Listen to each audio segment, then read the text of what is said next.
Hello, everyone, and welcome to back to From the Tomb Tuesday. I'll be playing, where I will be narrating Frankenstein. Just a few moments. Right now, I'm gonna let people know that I'm streaming, and I'll be right back. I guess we'll let the game I am playing hit technically. 100 Classic Books presents Frankenstein. There we go. All right, I'll be back. I'm gonna let people know I'm streaming, and I'll be right back.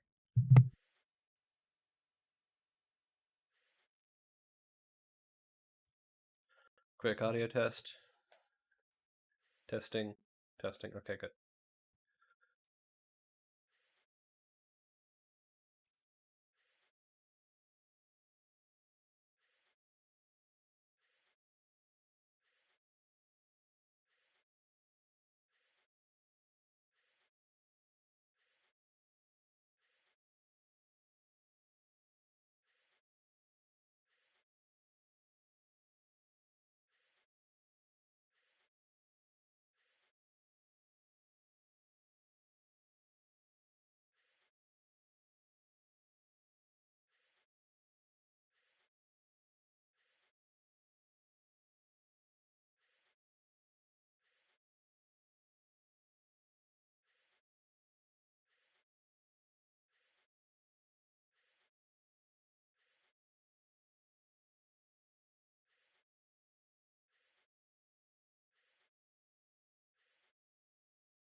All right. Just one more thing to do, and then we're gonna go ahead and start.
Need to recheck what page I was on because I accidentally pressed a button to change the page.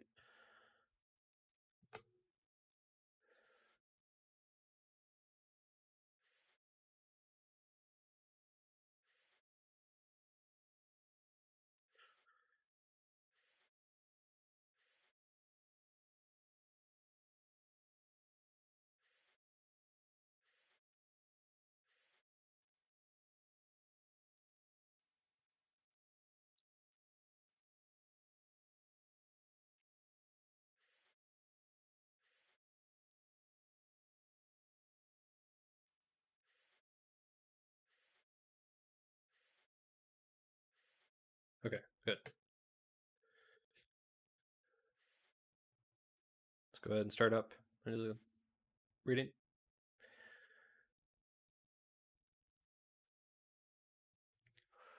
As if he had placed carefully, one by one, in my view, those instruments which were to be afterwards used in putting me to a slow and cruel death. Uh, Need to see what page I'm supposed to read till.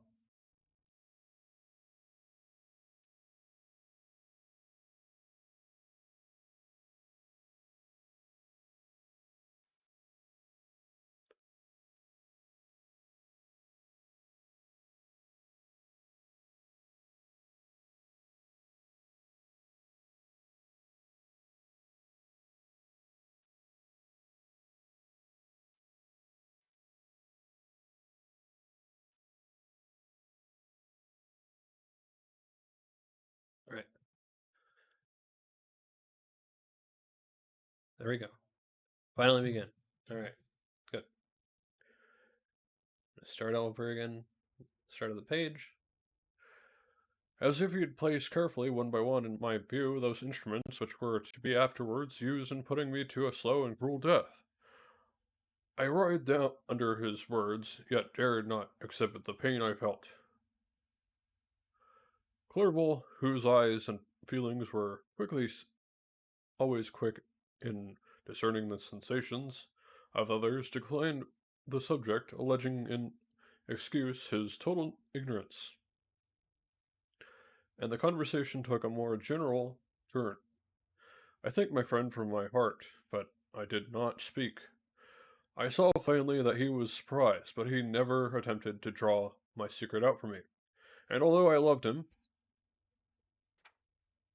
with a mixture of affection and reverence that knew no bounds, yet I could never persuade myself to confide it to him that event which was so often present to my recollection, but which I fear the detail to another would only impress more deeply.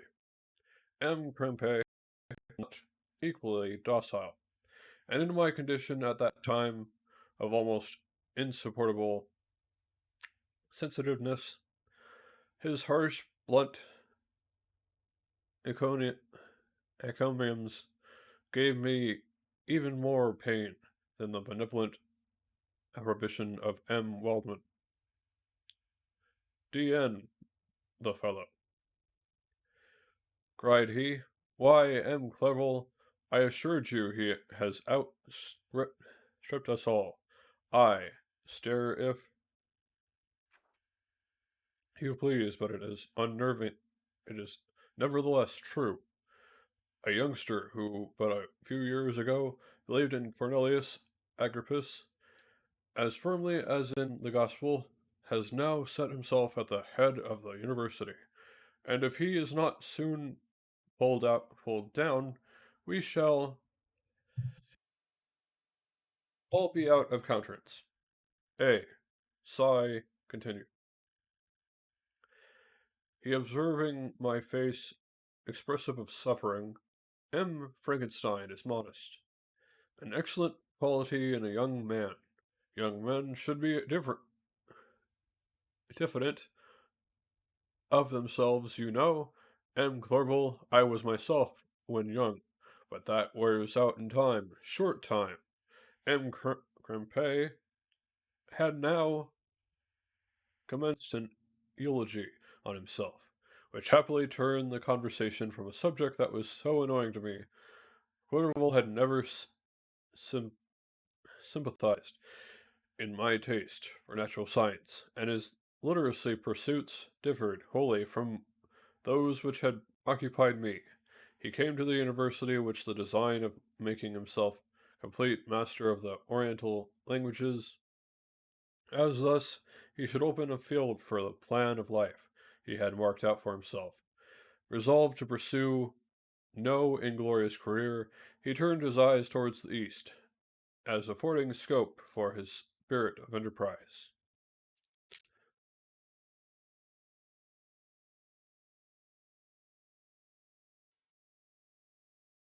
Testing. Okay.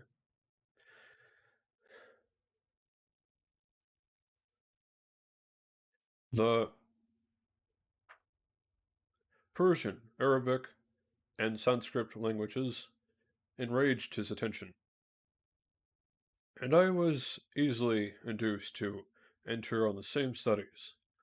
Idleness had ever been irksome to me, and now that I wished to fly from my reflection and hated my former studies, I felt great relief in being the fellow pupil with my friend, and found not only instruction but consolation. In the words of the Orientalist, I did not like him.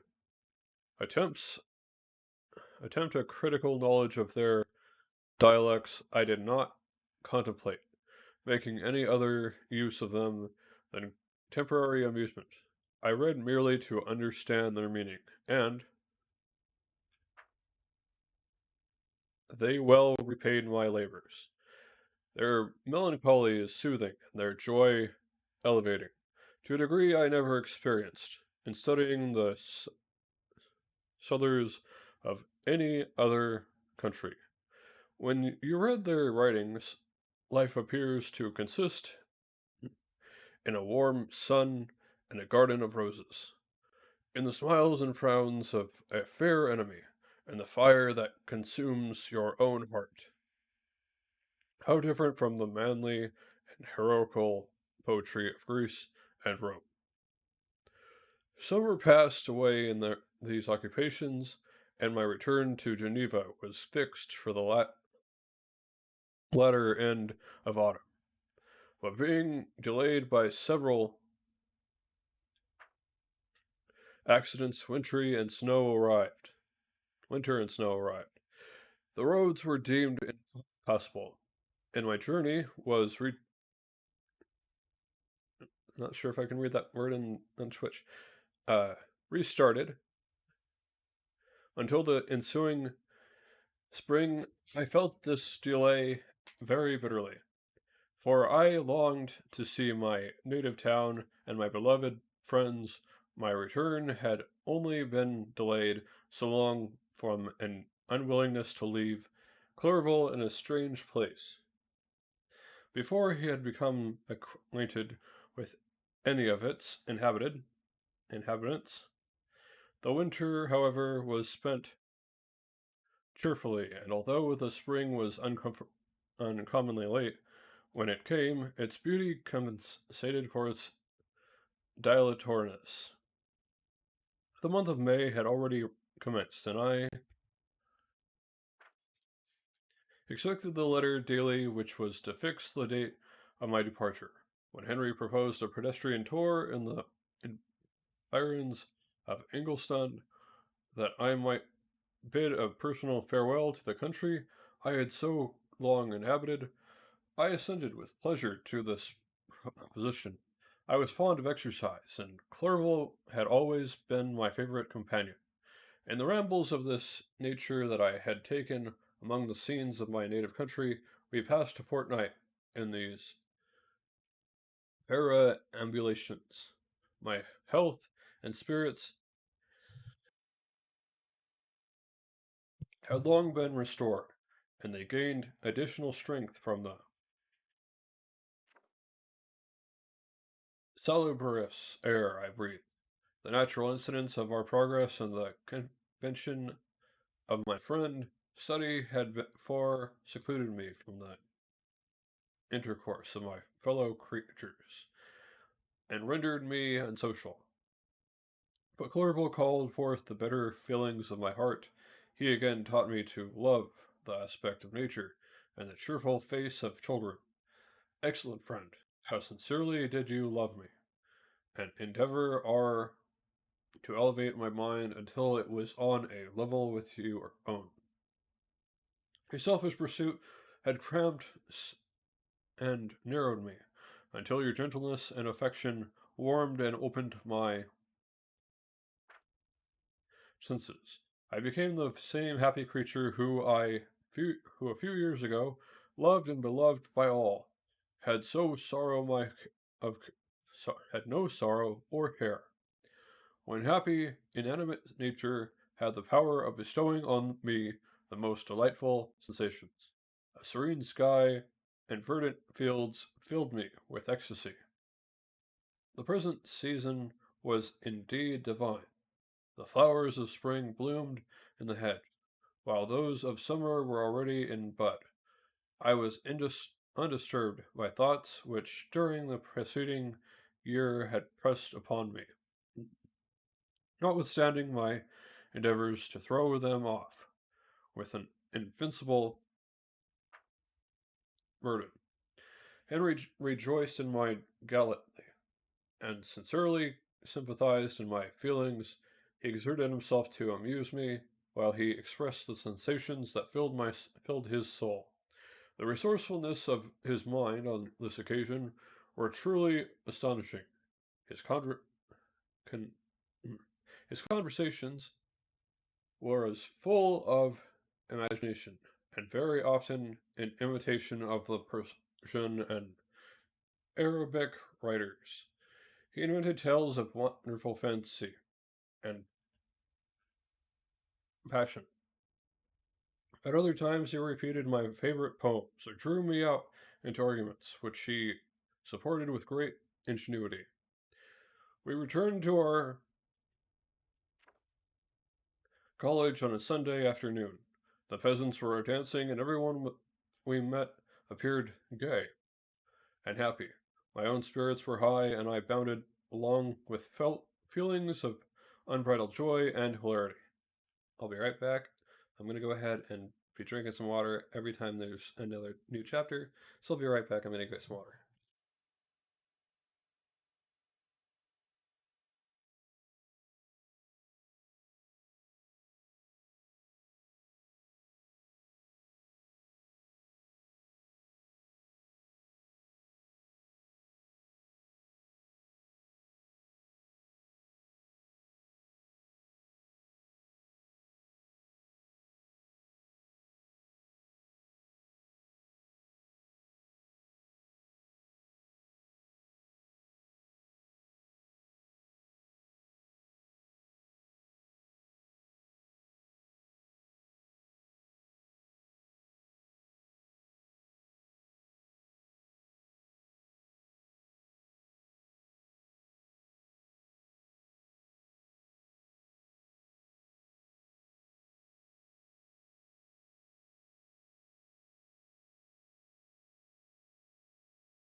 Chapter 7. On my return, I found the following letter from my father. My dear Victor, you have probably waited impatiently for a letter to fix the date of your return to us. And I was at first tempted to write only a few lines, merely mentioning the day on which I should expect you. But that would be a cruel kindness, and I dare not do it. What would be your surprise, my son, when you expected a happy and glad welcome to behold, on the contrary, tears and wretchedness. And how, Victor, can I relate our misfortune? Absence cannot have rendered you callous to our joys and griefs, and how shall I inflict pain on my long absent son? I wish to prepare you for the woeful news, but I know it is impossible. Even now your eye skims over the page to seek the words which are to convey to you the horrible tidings. William is dead, that sweet child whose smiles delighted and warmed my heart, who was so gentle yet so gay. Victor, he is murdered. I will not attempt to console you, but will simply relate the circumstances of the transaction. Last Thursday, May 7th, I, my niece, and your two brothers went to walk in plain Palamis. The evening was warm and serene, and we prolonged our walk further than usual. It was already dusk before we thought of returning, and then we discovered that William and Ernest, who had gone on before, were not to be found. We accordingly rested on a seat until they should return. Presently Ernest came and inquired if we had seen his brother. He said that he had been playing with him, that William had run away to hide himself, and then he vainly sought for him, and afterwards waited for him a long time, but he did not return. This account rather alarmed us, and we continued to search for him until nightfall, when Elizabeth conjectured that he might have returned to the house. He was not there. We returned again with torches, for I could not rest when I thought that my sweet boy had lost himself, and was exposed to all the damps and dews of night. Elizabeth also suffered extreme anguish. About 5 in the morning, I discovered my lovely boy, whom the night before I had seen blooming and active in health, stretched on the grass, livid and motionless. The print of the murderer's fingers were on his neck. He was conveyed home, and the anguish that was visible in my countenance betrayed the secret to Elizabeth. She was very earnest to see the corpse. At first I attempted to prevent her, but she persisted, and entering the room where it lay, hastily examined the neck of the victim, and clasping her hands, exclaimed, "O God, I have murdered my darling child." She faintly and was restored with extreme difficulty. When she again lived, it was only to weep and sigh. She told me that same evening William had teased her to let him wear a very valuable miniature that she possessed of your mother. This picture is gone, and was doubtless the temperate temptation which urged the murderer to the deed. We have no trace of him at present, although our exertions to discover him are unremitted. But they will not restore my beloved William. Come, dearest Victor, you, c- you alone can console Elizabeth. She weeps continuously and accuses herself unjustly as the cause of his death. Her words pierce my heart. We are all unhappy, but will not that be an additional motive for you, my son, to return and be our comforter? Your dear mother, alas, Victor, I now say, thank God that she did not live to witness the cruel, miserable death of her youngest darling. Come, Victor, not brooding thoughts of vengeance against the assassin, but with feelings of peace and gentleness that will heal instead of festering the wounds of our minds. Enter the house of mourning, my friend, but with kindness and affection for those who love you, and not with hatred for your enemies. Your affectionate and afflicted father, Alphonse Frankenstein. Geneva, May 12th, 17. Clerval, who had watched my countenance as I read the letter, was surprised to observe the despair that succeeded to the joy I at first expressed on receiving news from my friends. I threw the letter on the table and covered my face with my hands. "My dear Frankenstein," exclaimed Henry, when he perceived me weep with bitterness. Are you always to be unhappy? My dear friend, what has happened? I motivate I motioned to him to take up the litter, and while I walked up and down the room in the extremest agitation, tears also gushed from my eyes of Clerval as he read the account of my misfortune. I can offer you no consolation, my friend, said he. Your disaster is irreparable. But what do you intend to do? To go instantly to Geneva? Come with me, Henry, to order the horses. During our walk, Clerval endeavored to say a few words of consolation. He only expressed his heartfelt sympathy. Poor William, said he, dear lovely child, he now sleeps with his angel mother, who that had seen him bright and joyous in his young beauty, but must weep over his untimely loss. To die so miserably, to feel the murderer's grasp, how much more a murderer that could destroy such radiant innocence. Poor little fellow, one only consolation have we. His friends mourn and weep, but he is at rest. The pang is over. His sufferings are at an end, forever. A sod covers his gentle form, and he knows no pain. He can no longer be a subject for pity. He must reserve we must reserve that for his miserable survivors. Clerval spoke thus as we hurried through the streets. The words impressed themselves on my mind, and I remember them afterwards in solitude. But now, as soon as the horses arrived, I hurried into a cabriolet and bade farewell to the to my friend. My journey was very melancholy. At first I wished to hurry on, for I longed to console and sympathize with my friends and sorrowing friends, but when I drew with my loved and sorrowing friends. But when I drew near my native town, I slackened my progress.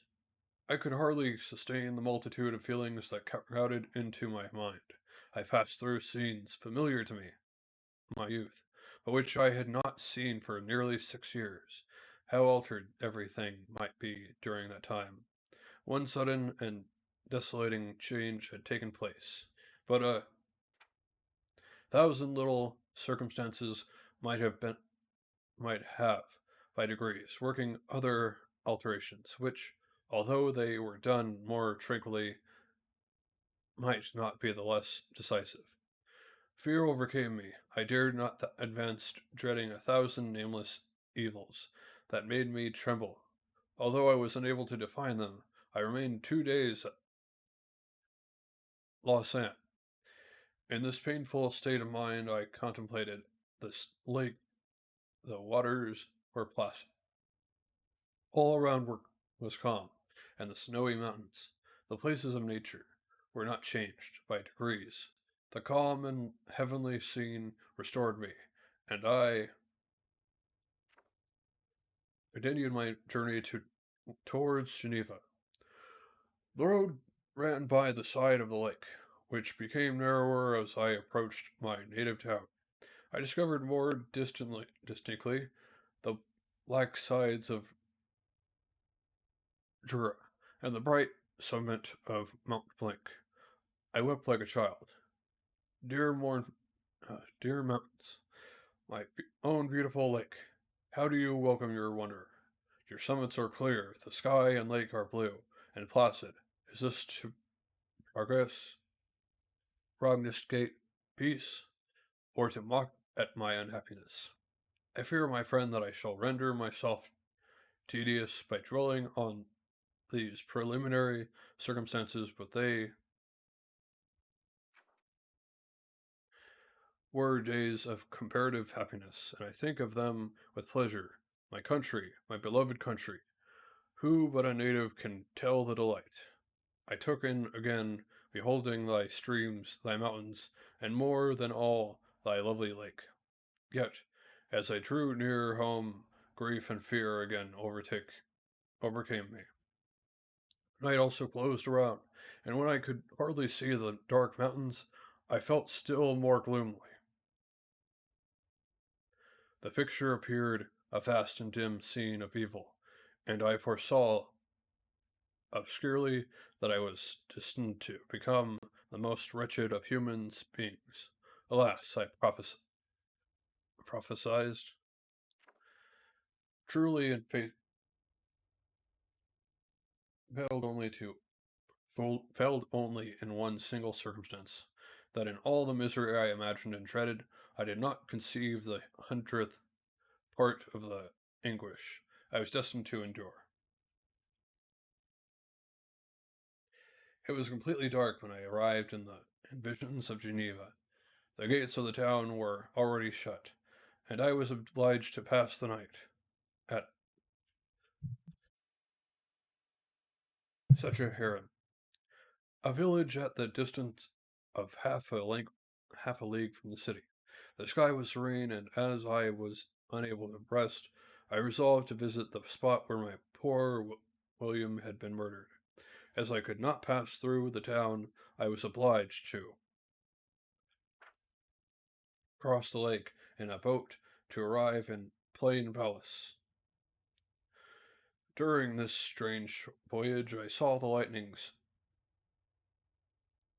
playing on the summit of Mont Blanc in the most beautiful figures. The storm appeared to approach rapidly, and on landing, I ascended a low hill that I might observe its progress. It advanced the heavens, were clouded, and I soon felt the rain coming slowly in large drops, but its violence quickly increased. I quitted my seat and walked on, although the darkness and storm increased. Every minute, and the thunder burst with a terrific clash over my head. It was echoed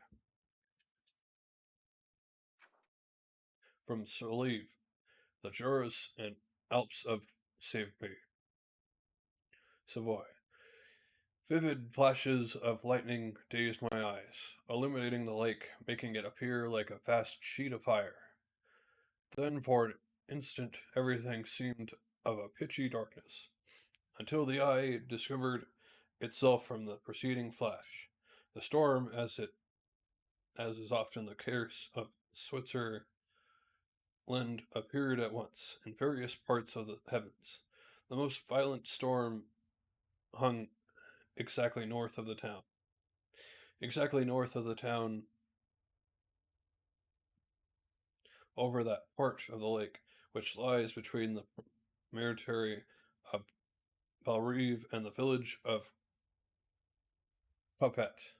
Another story enlightened Jura with faint flashes, and another darkened and sometimes disclosed the mole, a peaked mountain to the east of the lake. While I watched the tempest so beautiful yet terrific, I wandered on this with a hasty step. This noble war in the sky elevated my spirits. I clasped my hands and exclaimed aloud, William, dear angel, this is thy funeral, this thy dirge. As I said these words, I perceived in the gloom a figure which stole from behind a clump of trees near me. I stood fixed, gazing intently. I could not be mistaken. A flash of lightning illuminated the object and discovered its shape plainly to me, its gigantic stature and the deformity of its aspect more hideous than belongs to humanity. Instantly informed me that it was the wretch, the filthy demon, to whom I had given life. What did he, what did he there? Could be, could he be? I shuddered at the conception.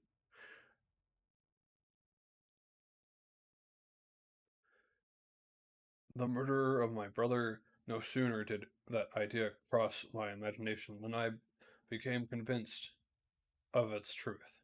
My teeth chattered, and I was forced to lean against a tree for support. The figure passed me quickly, and I lost it in the gloom, nothing in human shape. could have destroyed that fair child. He was the murderer. I could not doubt it. The mere presence of the idea was an irresistible proof of the fact. I thought of pursuing the devil, but it would have been in vain. For another flash discovered him to me hanging among the rocks of the nearly perpendicular ascent of Mont Salvi, a hill that bounds Plain Palaces on the south. He soon reached the summit and disappeared. I remained motionless. The thunder ceased, but the rain still continued, and the scene was enveloped in an impenetrable darkness. I revolved in my mind the events which I had until now sought to forget, the whole train of my progress towards the creation, the appearance of the work of my own hands, alive at my bedside, its departure. 2 years had now nearly elapsed since the night on which she had first received life. And was this his first crime? Alas, I had turned loose into the world a depraved wretch, whose delight was in carnage and misery. Had he not murdered my brother? No one can conceive the anguish I suffered during the remainder of the night, which I spent cold and wet in the open air. But I did not feel the inconvenience of the weather. My imagination was busy in scenes of evil and despair. I considered the being whom I had cast among mankind and endowed with the will and power to effect purpose of horror, such as the deed which he had now done. Nearly in the light of my own vampire, my own spirit let loose from the grave, and forced to destroy all that was dear to me. Day dawned, and I directed my steps towards the town. The gates were open, and I hastened to my father's house. My first thought was to discover what I knew of the murderer, and cause instant pursuit to be made. But I paused when I reflected on the story that I had to tell. A being whom I myself had formed and endured and endued with life had met me at midnight among the precipices of an inaccessible mountain. I remembered also the nervous fever with which I had been seized, just at the time that I dated my creation, and which would give an air of delirium to a tale otherwise so utterly improbable. I well knew that if any other had communicated such a relation to me, I should have looked upon it as ravings of insanity. Besides, the strange nature of the animal would elude all pursuit, even if I were so far credited as to persuade my relatives to commence it. And then, of what use would be pursuit? Who would arrest a creature capable of scaling the overhanging sides of Mont Salveve? These reflections determined me, and I resolved to remain silent. It was about 5 in the morning when I entered my father's house. I told the servants not to disturb the family, and went into the library to attend their usual hour of rising. 6 years had elapsed, passed as a dream, but for one indelible trace, and I stood in the same place where I had last embraced my father before my departure for Ingolstadt. Beloved and venerable parent, he still remained to me. I gazed on the picture of my mother, which stood over the mantelpiece. It was an historical subject, painted at my father's desire, and represented Caroline Beresford in an agony of despair, kneeling by the coffin of her dead father. Her garb was rustle and her cheek pale. but there was an air of dignity and beauty that hardly permitted the sentiment of pity. Below this picture was a miniature of William, and my tears flowed when I looked upon it. While I was thus engaged, Ernest entered. He had heard me arrive and hastened to welcome me. He expressed a sorrowful delight to see me. Welcome, my dearest Victor, said he. Ah, I wish you had come 3 months ago, and then you would have found us all joyous and delighted. You come to us now to share a misery which nothing can alleviate. Yes, your presence will, I hope, revive our father, who seems sinking under his misfortune, and your persuasions will induce poor Elizabeth to cease her vain and tormenting self-accusations. Poor William, he was our darling and our pride. Tears unrestrained fell from my brother's eyes. A sense of mortal agony crept over my frame before I had only imagined the wretchedness of my desolate home. The reality came on me as a new and a not less terrible disaster. I tried to calm Ernest. I inquired more minutely concerning my father and her, and named my cousin. She, most of all, said Ernest, requires consolation. She accused herself of having caused the death of my brother, and that made her very wretched. But since the murder had been discovered, the murder discovered, good God, how can that be? Who could attempt to pursue him? It is impossible. One might as well try to overtake the winds or confine a mountain stream with a straw. I saw him too. He was free last night. I do not know what you mean, replied my brother, in accents of wonder, but to us the discovery we have made completes our misery. No one would believe it at first, and even now Elizabeth will not be convinced. Notwithstanding all the evidence, indeed, who would credit that Justine Moritz, who was so amiable and fond of all the family, could suddenly become capable of so frightful, so appalling a crime? Justine Moritz. Poor girl.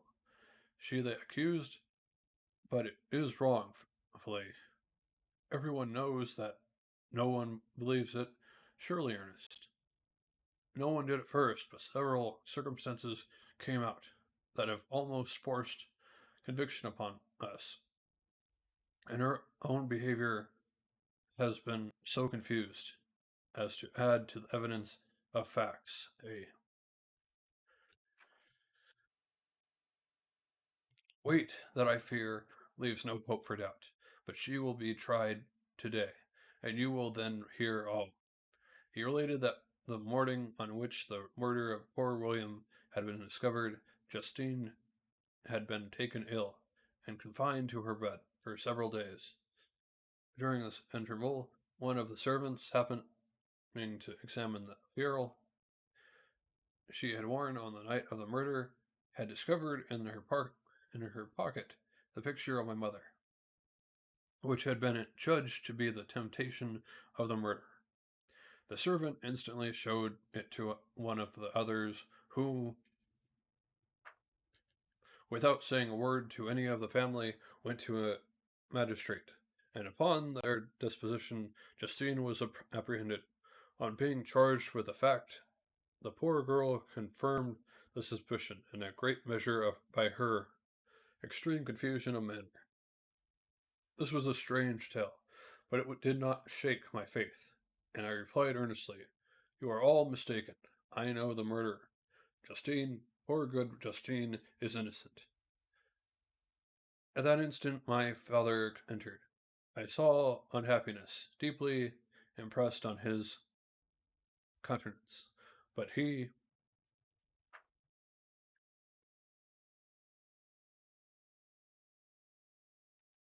endeavored to welcome me cheerfully, and after we had exchanged our mournful greeting, would have introduced some other topic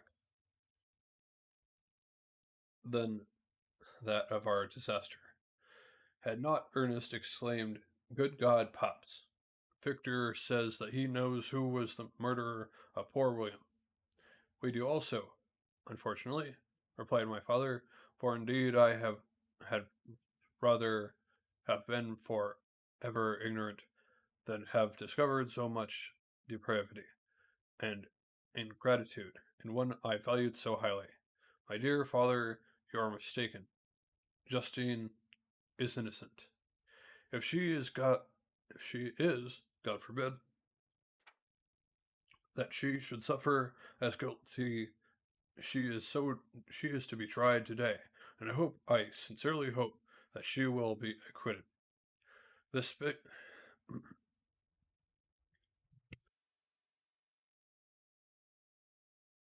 this speech calmed me. I was firmly convicted in my own mind that Justine, and indeed every human being, was guiltless for this murder. I had no fear, therefore, that any circumstantial evidence could be brought forward strong enough to convict her. My tale was not one to announce publicly. It's astounding. Her its astounding horror would be looked upon as madness by the vulgar, did any one indeed exist except I, the creator, who would believe, unless his senses convinced him, in the existence of the living monument of presumption and rash ignorance, which I had let loose upon the world. We were soon joined by Elizabeth. Time had altered her since I last beheld her. It endowed me with loveliness. It endowed her with loveliness. Surpassing the beauty of her childish years, there was the same candor, the same vivacity, but it was allied to an expression more full of sensibility and intellect. She welcomed me with the greatest affection. "Your arrival, my dear cousin," said she, "fills me with hope. You perhaps will find some means to justify my poor, guiltless Justine.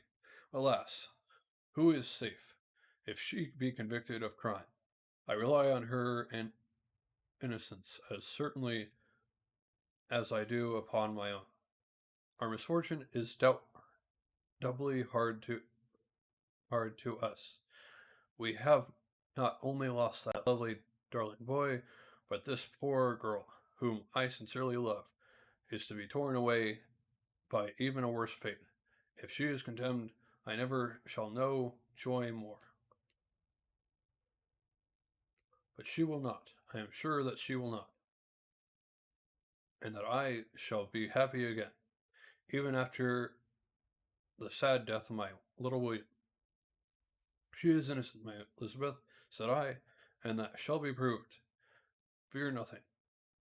Let your spirits be cheered by the assurance of her acquittal. How kind and generous you are. Everyone else believes in her guilt, and that made me wretched, for I knew that it was impossible, and to see everyone else prejudice in so deadly a manner rendered me hopeless and despairing. She wept. "Dearest niece," said my father, "dry your tears. If she is, as you believe, innocent, rely on the justice of our laws, and the activity with which I shall prevent the slightest shadow of partiality."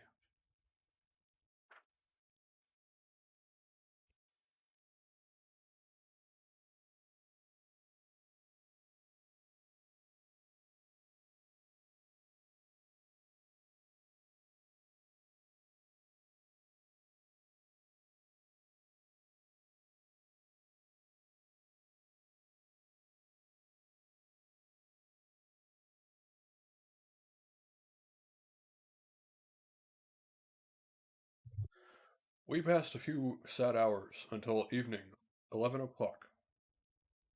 When the trial was to commence, my father and the rest of the family being obliged to attend as witnesses, I accompanied them to the court. During the whole of this wretched mockery of justice, I suffered living torture. It was to be decided whether the result of the curiosity and lawless devices would cause the death of two of my fellow beings.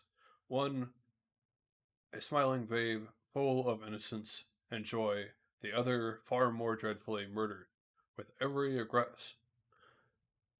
aggravation of infamy that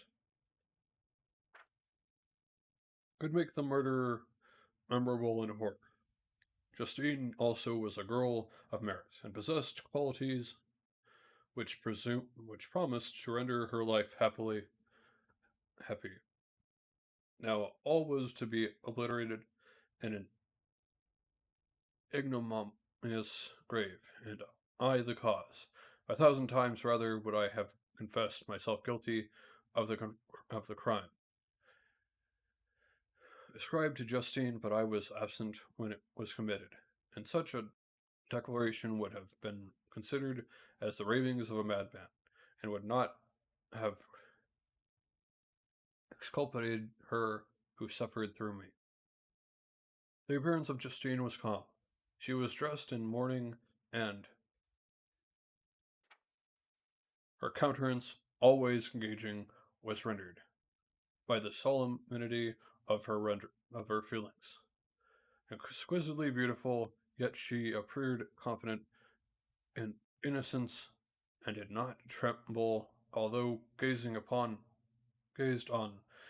and excreted by thousands for all the kindness which her beauty might otherwise have excited, was obliterated in the minds of the spectators by the imagination of the anomaly she was supposed to have committed.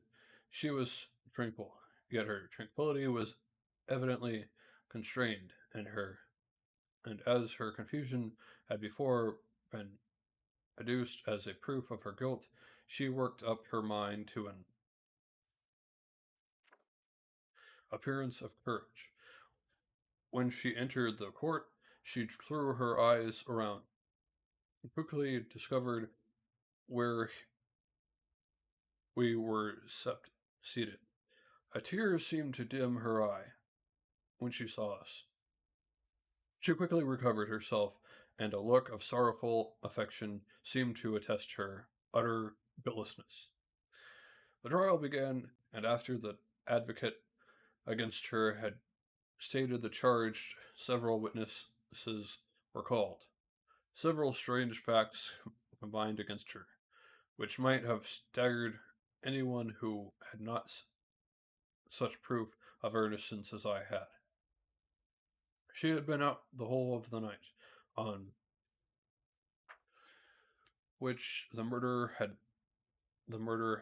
had been committed, and towards morning she had been perceived by a market woman not far from the spot where the body of the murdered child had been afterwards found. The woman asked her what she did there, but she looked very strangely and only returned a confused and unintelligible answer. She returned to the house after 8 o'clock, and when one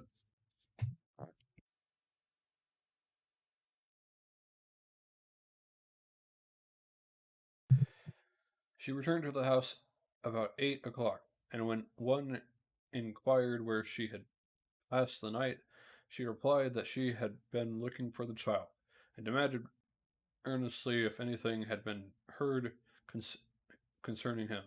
When chose the body, she fell into violent hysterias, and kept her bed for several days. The picture was then produced, which the servant had found in her pocket, and when Elizabeth, in a faltering voice, proved that it was the same which, an hour before the child had been missed, she had placed around his neck, A murmur of horror and indignation filled the court. Justine was called on for her defense. As the trial had proceeded, her countenance had altered. Surprise, horror, and misery were strongly expressed. Sometimes she struggled with her tears, but when she desired to plead, she collected her powers and spoke in an audible, although variable voice. God knows, she said, how entirely I am innocent, but I do not pretend that my protestations, protestations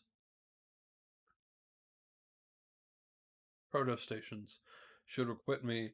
I rest my innocence on a plain and simple explanation of the facts which have been adduced against me, and I hope the character I have always borne will incline my judges to a favorable interpretation which any circumstance appeared doubtless doubtful or suspicious. She then related that by the permissions of Elizabeth, she had passed the evening of the night on which the murder had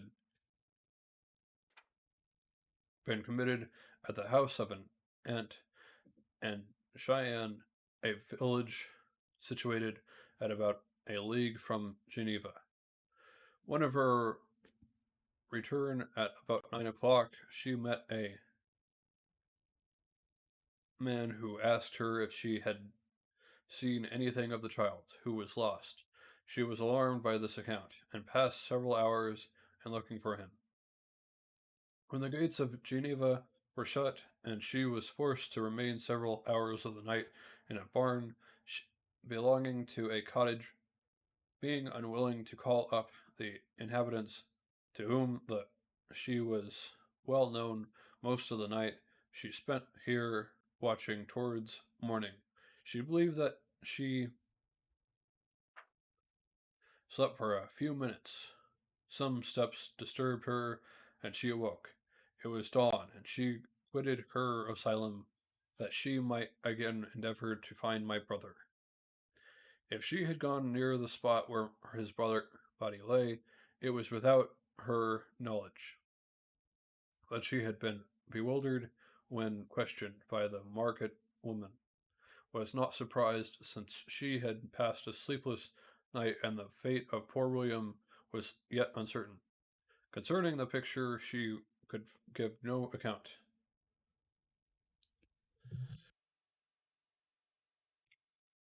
I know, continued the unhappy victim, how heavily and fatally this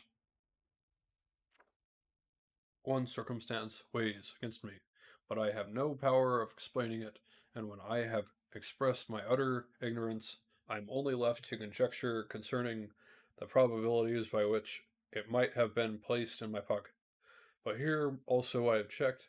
I believe that I have no enemy on earth, and none surely who would been so wicked as to destroy me wantonly. She did the murderer take place it there? I know of no opportunity afforded him for so doing. Or if I had, why should he have stolen the jewel to part with it again so soon? I commit my cause to the justice of my judges, yet I see no room for hope. I beg permissions to have a few witnesses examined concerning my character, and if their testimony shall not overweigh my supposed guilt, I must be condemned, although I would pledge my salvation on my innocence. Several witnesses were called, who had known her for many years, and they spoke well of her, but fear and hatred of the crime of which they supposed her guilt rendered them timorous, timorous. And unwilling to come forward, Elizabeth saw even this last resource, her excellent dispositions and irreproachable conduct, about to fail the accused, when, although violently agitated, she desired permission to address the court.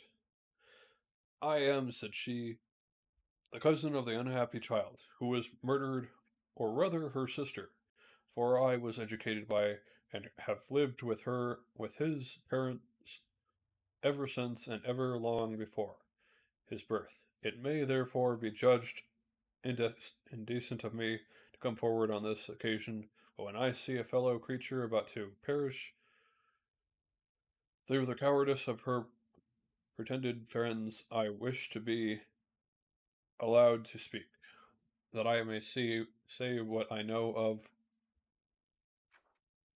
her character. I am well accustomed with the accused. I have lived in the same house with her at one time for 5 and at another for nearly 2 years. During all that period, she appeared to me the most amiable and benevolent of human creatures.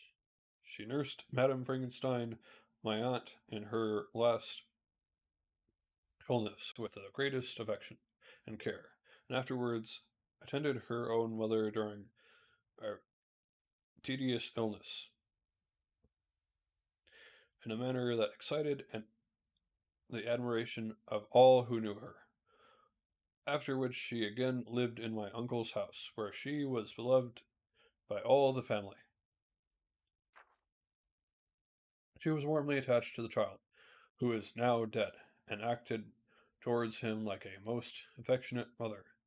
For my own part, I do not hesitate to say that notwithstanding all the evidence produced against her, I believe and rely on her perfect innocence. She had no temptation for such an action as to bauble on which the chief proof rests.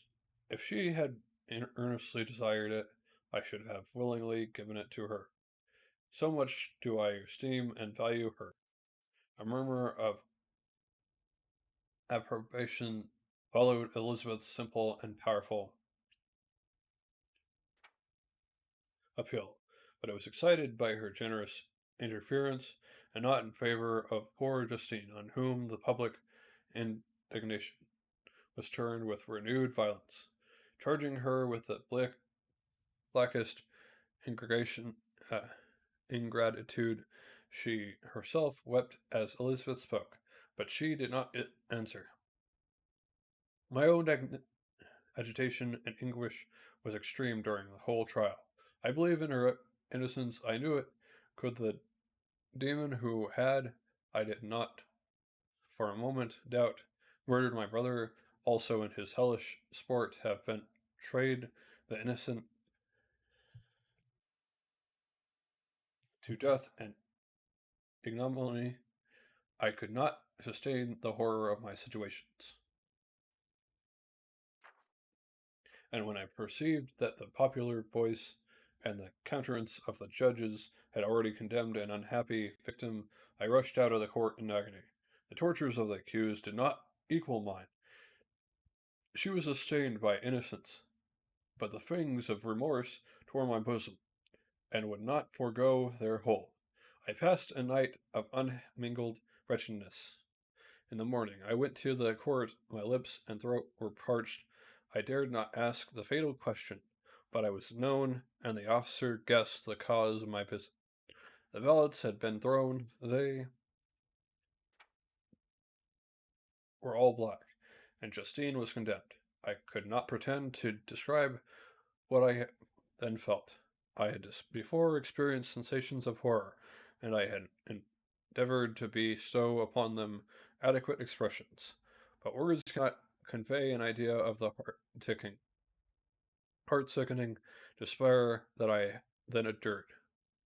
The person to whom I addressed myself added that Justine had already confessed her guilt, that evidence, he observed, was hardly required in so glaring a case.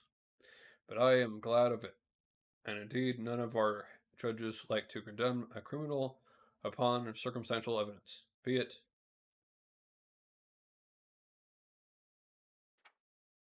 ever so decisive. This was strange and unexpected intelligence. What could it be? What could it mean?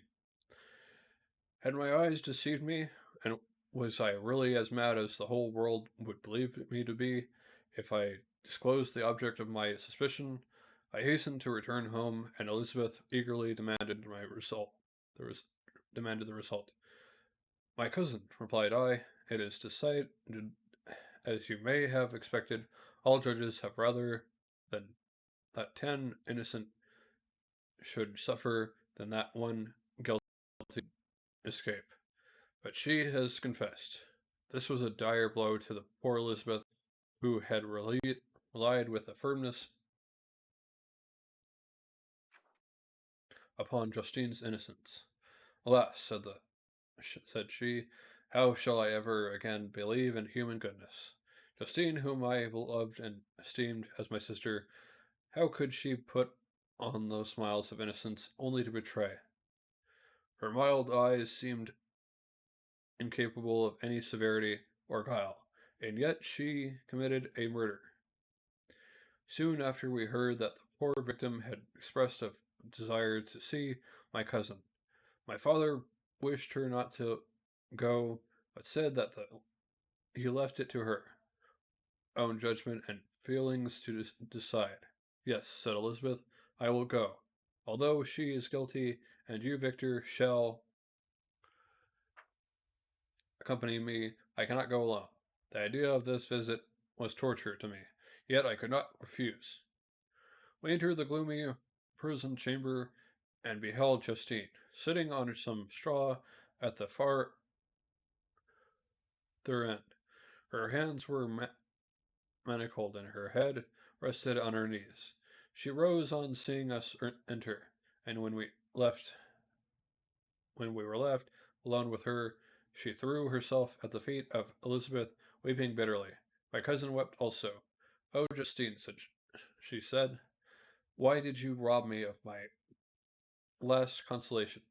My, I relied on your innocence, and although I was then very wretched, I was not so miserable as I am now. And do you also believe that I am so very, very wicked? Do you believe, do you also join with me, with my enemies, to crush me, to condemn me as a murderer? Her voice was suffocated with sobs. Rise, my poor girl, said Elizabeth. Why do you kneel if you are innocent? I am not one of your enemies. I believed you guiltless, notwithstanding every evidence, until I heard that you had yourself declared your guilt.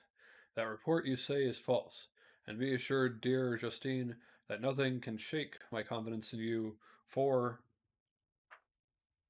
a moment but your own confession.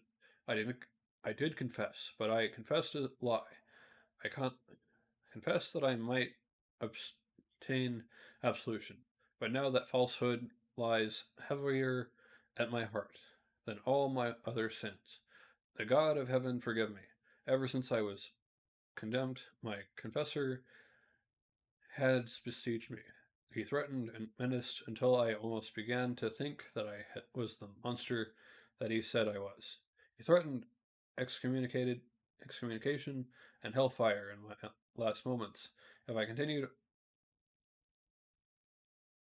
obdurate. Dear lady, I had none to support me. All looked on me as a wretch, doomed to ignominy and perdition. What could I do?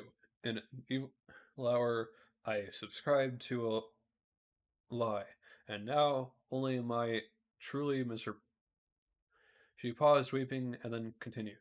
I thought with horror, my sweet lady, that you should believe your Justine, whom your blessed aunt had so highly honored, and whom you loved was a creature capable of a crime which none but the devil himself could have perpetrated. Dear William, dearest blessed child, I soon shall see you again in heaven, where we shall all be happy, and that consoles me, going as I am to suffer ignominy and death. Oh, Justine, forgive me for having for one moment distrusted you. Why did you confess? But do you not mourn, dear Earl?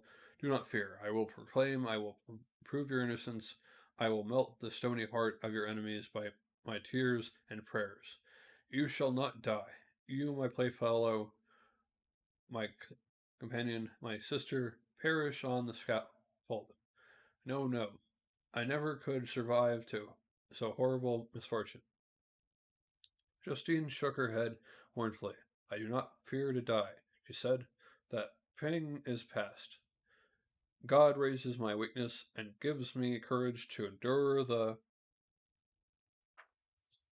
worst. I leave a sad and bitter world. And if you remember me and think of me as one unjustly condemned, I am resigned to a fate awaiting me. Learn from me, dear lady, to submit in patience to the will of heaven.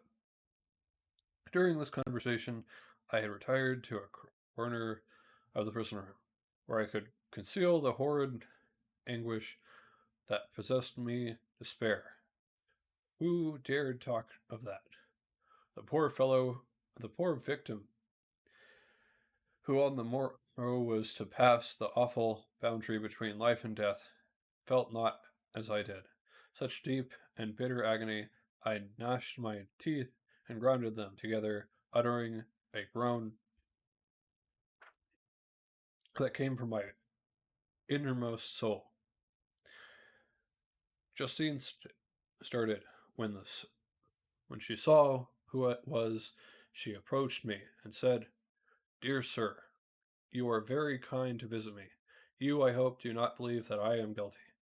"I could not answer no, Justine," said Elizabeth. "He is more convinced of your innocence than I was, for even when he heard that you had confessed, he did not credit it. I truly thank him in these last moments. I feel the sincerest gratitude towards those who think of me with kindness. How sweet and is the affection of others to such a wretch as I am. It removes more than half my misfortune, and I feel as if I could die in peace. Now my innocence is acknowledged by you, dear lady, and your cousin."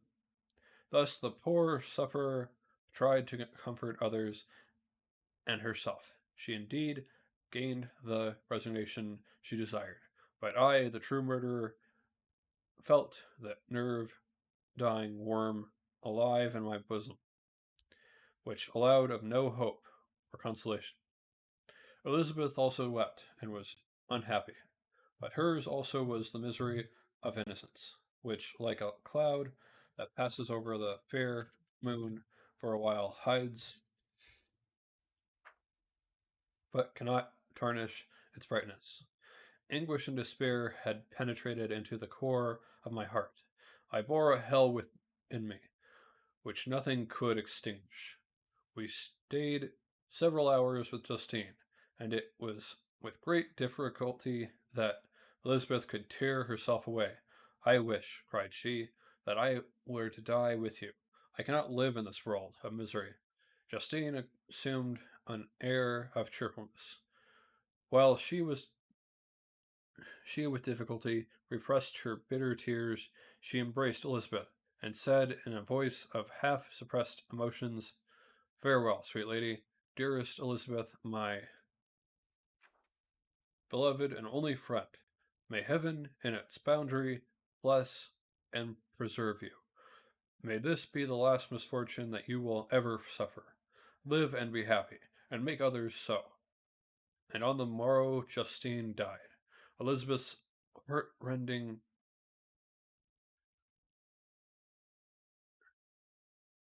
eloquence failed to move the judges from their settled convictions in the criminality of the saintly sufferer.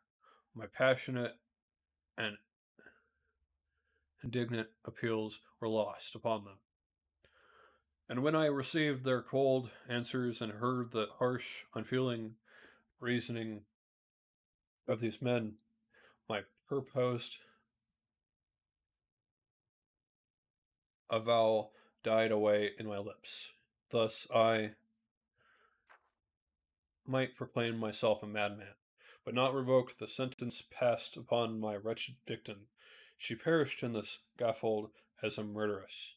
From the tortures of my own heart, I turned to contemplate the deep and voiceless grief of my Elizabeth. This also was my doing, and my father's woe, and the desolation of that late so smiling home. All was the work of my thrice accused hands. Ye weep, unhappy ones, but these are not your last tears. Again shall you raise the funeral well, and the sound of the lamentations shall again and again be heard.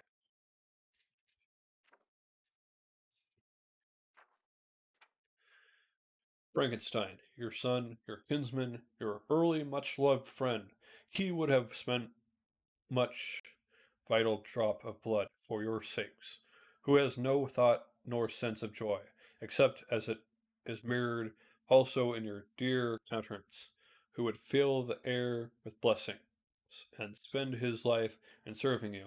He bids you weep, to shed countless tears, happy beyond his hopes. If thus inexorable fate be satisfied, and with if the destruction pause before the peace of the grave have succeeded to your sad torments, thus spoke my prophetic soul, as torn by remorse, horror, and despair, I beheld those I loved spend vain sorrow upon the graves of William and Justine, the first hapless victims to my unhallowed arts.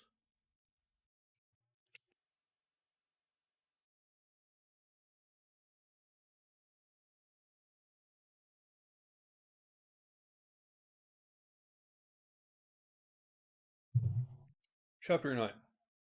Nothing is more painful to the human mind than after the feelings.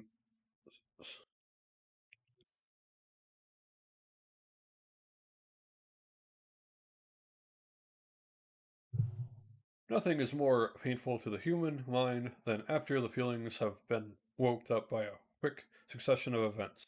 The dead calmness of inaction and certainty which follows and deprives the soul both of hope and fear. Justine died. She rested, and I was alive. The blood flowed freely in my veins, but a weight of despair and remorse pressed on my heart, which nothing could remove. Sleep fled from my eyes. I, went, I wondered like an evil spirit, for I had committed deeds of mischief beyond description. My horrible and much more, I persuaded myself was yet behind, yet my heart overflowed with kindness and the love of virtue. I had begun life in benevolent intentions, and thirsted for the moment when I should put them in practice and make myself useful to my fellow beings. Now all was blasted. Instead of that serenity of conscience which allowed me to look back upon the past with self-satisfaction, and from thence to gather promise of new hopes, I was seized by remorse and the sense of guilt, which hurried me away to a hell of intense tortures, such, such as no language can describe. This state of mind preyed upon my health, which had perhaps never entirely recovered from the first shock it had sustained. I shunned the face of man. All sound of joy or compensatory complacency was torture to me. Solitude was my only consolation. Deep, dark, death-like solitude. My father observed with pain the alteration perceptible in my disposition and habits, and endeavored by arguments deduced from the feelings of his serene conscience and guiltless life, to inspire me with fortitude and awaken in me the courage to dispel the dark cloud which brooded over me. Do you think, Victor, said he, that I do not suffer also? No one could love a child more than I loved your brother. Tears came into his eyes as he spoke. But it is not a duty to the survivors that we should refrain from augmenting their unhappiness by an appearance of immobile grief. It is also a duty owed to yourself, for excessive sorrow prevents improvement or enjoyment, or even the discharge of daily usefulness, without which no man is fit for society. This advice, although good, was totally inapplicable to my case. I should have been the first to hide my grief and console my friends. If remorse had not mingled its bitterness and terror its alarm with my other sensations, now I could only answer my father with a look of despair and endeavor to hide myself from his view. About this time we retired to our house at Belrive. This change was particularly agreeable to me. The shutting of the gates regularly at 10 o'clock and the impossibility of remaining on the lake after that hour had rendered our residence within the walls of Geneva very irksome to me. I was now free often after the rest of the family had retired for the night. I took the boat and passed many hours upon the water. Sometimes with my sails set, I was carried by the wind, and sometimes after rowing into the middle of the lake, I left the boat to pursue its own course, and gave way to my own miserable reflections. I was often tempted, when all was at peace around me, and I the only unquitted thing that wandered restless in a scene so beautiful and heavenly, if I expected, if I except that some bat or the frogs, whose harsh and interrupted croaking was heard only when I approached the shore. Often, I say, I was tempted to plunge into the silent lake, that the waters might close over me and my calamities forever. But I was restrained when I thought of the heroic and suffering Elizabeth, whom I tenderly loved, and whose existence was bound up in mine. I thought also of my father and surviving brother. Should I, by my base desertion, leave them exposed and unprotected to the malice of my friend whom I had let loose among them?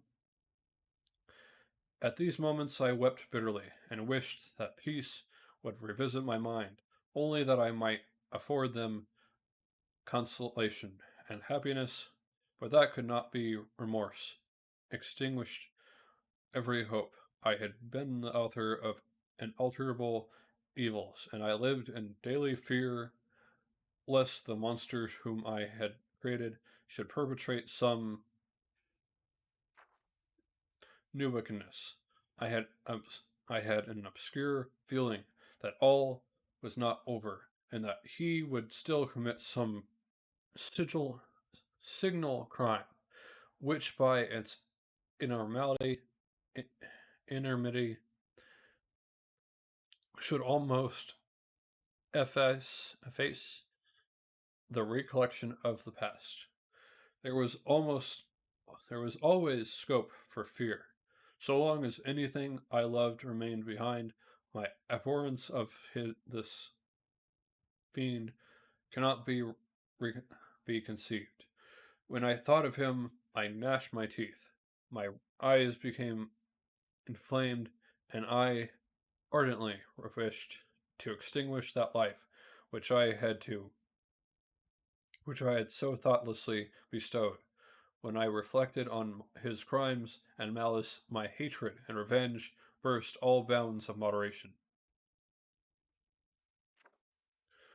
I would have made a pilgrimage to the highest peak in the Andes, could I, when there have precipitated him to their base. I wish to see him again, that I might wreak the utmost extent of abhorrence on his head, and avenge the deaths of William and Justine. Our house was the house of mourning. My father's health was deeply shaken by the horror of the recent events. Elizabeth was sad and despondent. She no longer took delight in her ordinary occupations. All pleasure seemed to her sacrilege toward the dead. Eternal woe and tears she then thought was the just tribute she should pay to innocence. So blasted and destroyed, she was no longer that happy creature who, in earlier youth, wandered with me on the banks of the lake and talked with ecstasy of our future prospects. The first of those sorrows which are sent to wean us from the earth had visited her, and its dimming influence quenched her dearest smiles. When I reflect, my dear cousin, said she, on the miserable death of Justine Moritz, I no longer see the world and its works as they before appeared to me. Before I looked upon the accounts of vice and injustice that I read in books or heard from others, as tales of ancient days or imaginary evils. At least they were remote and more familiar to reason than to the imagination. But now misery has come home, and men appear to me as monsters, thirsting for each other's blood. Yet I am certainly unjust. Everybody believed that poor girl to be guilty, and if she could have committed the crime for which she suffered, assuredly she would have been the most depraved of human creatures. For the sake of a few jewels, to have murdered the son of her benefactor and friend, a child whom she had nursed from its birth, and appeared to love as if it had been her own. I could not consent to the death of any human being, but certainly I should have thought such a creature unfit to remain in the society of men. But she was innocent. I know. I feel she was innocent. You are of the same opinion, and that confirms me. Alas, Victor, when falsehood can look to like the truth, who can assure themselves of certain happiness? I feel as if I were walking on the edge of a precipice towards which thousands are crowding and endeavoring to plunge me into the dark abyss. William and Justine were assassinated, and the murderer escapes. He walks about the world free, about the world and perhaps respected. But even if I were condemned to suffer on the scaffold for the same crimes, I would not change places with such a wretch. I listened to this discourse with the extremest agony. I not indeed, but in effect was the true murderer. Elizabeth read my anguish in my countenance, and kindly taking my hand, said, my dearest friend, you must calm yourself. These events have affected me, God knows how deeply, but I am not so wretched as you are. There is an expression of despair and sometimes of revenge in your countenance that makes me tremble, dear Victor. Banish these dark passions, remember the friends around you who center all their hopes in you. Have we lost the power of rendering you happy? Ah, while we love, while we are true to each other, here in this land of peace and beauty, your native country, we may reap every tranquil blessing. But what can disturb our peace? And could not such words from her whom I fondly prized before every other gift of fortune suffice to chase away the friend that lurked in my heart? Even as she spoke, I drew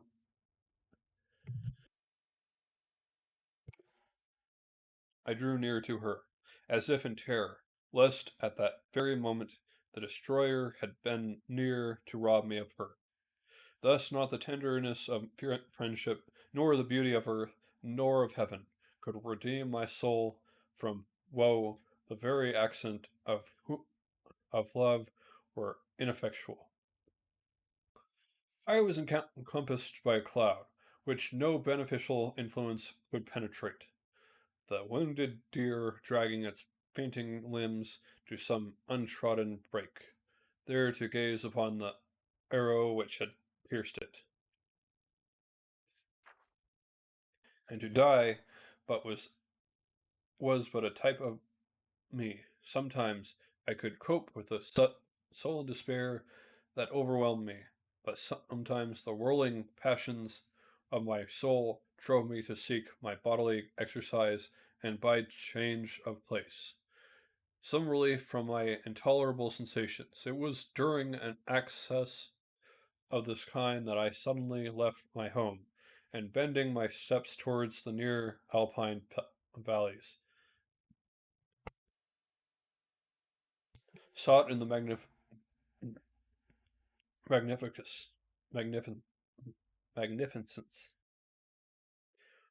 the eternity of such scenes, to forget myself in my imperial because human sorrows. My wanderings were directed towards the valley of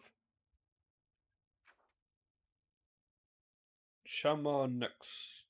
I have visited it frequently.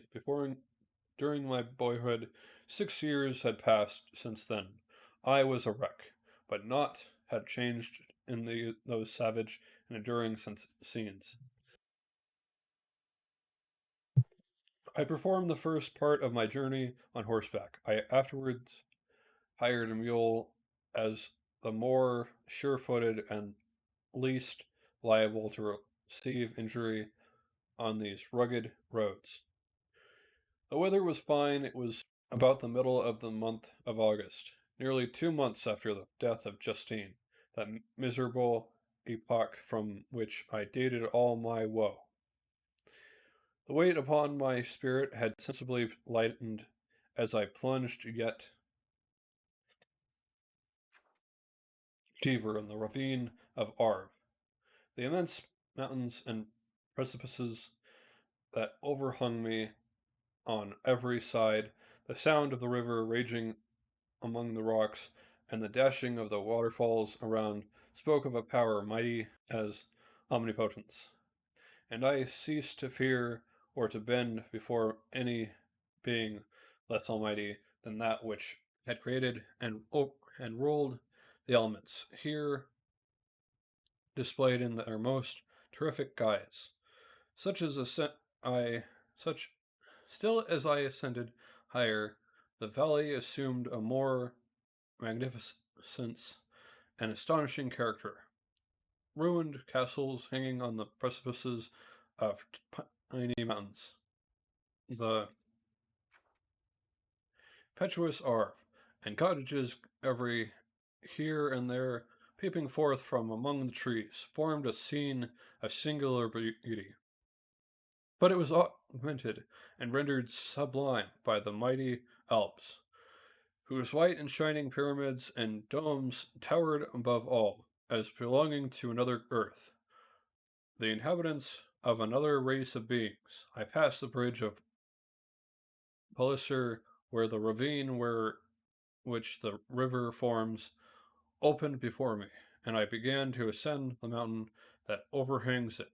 Soon I entered the valley of Chamonix.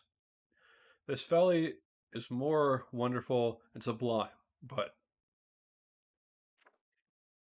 not so beautiful and picturesque as that of Servox, though which I had just passed. The high and snowy mountains were its immediate boundaries. But I saw no more ruined castles and fertile fields. Immense glaciers approached the road. I heard the rumbling thunder of the falling avalanche, and marked the smoke of its passage. Mont Aline, the supreme and magnificence Mont Blaine, Mont Blanc raised itself from the surrounding aiguilles, and its tremendous dome overlooked the valley. A tingling, long lost sense of pleasure often came across me during this journey. Some turn in the road, some new object suddenly perceived and recognized reminded me of days gone by and were associated with the light-hearted gaiety of boyhood. The very winds whispered in soothing accents, and maternal nature bade me weep no more. Then again, the kindly influence ceased to act. I found myself fettered again to grief, and indulging in all the misery of reflection. Then I spurned on my animal, striving so to forget the world, my fears, and more than all, myself. Or in a more desperate fashion, I alighted and threw myself on the grass, weighted down by horror and despair. At length I arrived at the village of Tremonox. Exhaustion succeeded to the extreme, fatigue both of body and mind, which I had endured for a short space of time. I remained at the window, watching the pallid lightnings that belayed some Mont played above Mont Blanc, and listening to the rushing of the Arve, which pursued its noisy way beneath. The same jolting sounds acted as a lullaby to my keen sensations. When I placed my head upon my pillow, sleep crept over me. I felt it as it came and blasted the giver of oblivion.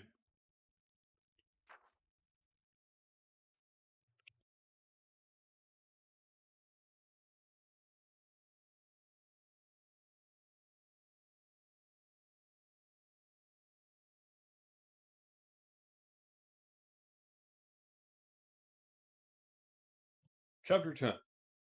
I spent the following day roaming through the valley. I stood beside the sources of the Arvinian,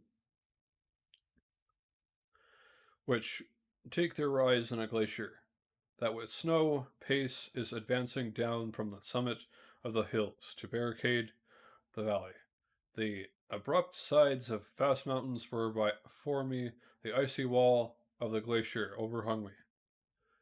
A few shattered pines were scattered around, and the solemn silence of this glorious presence chamber of imperial nature was broken only by the brawling waves or the fall of some vast fragment, the thunder sound of the avalanche, or the crackling reverberated along the mountains of the accustomed accumulated ice, which through the silent working of immutable laws was ever and anon rent and torn, as it as if it had been but a plaything in their hands. These sublime and magnificent scenes afforded me the greatest consolation that I was capable of receiving. They elevated me from all littleness of feeling, and although they did not remove my grief, they subdued and tranquilized it.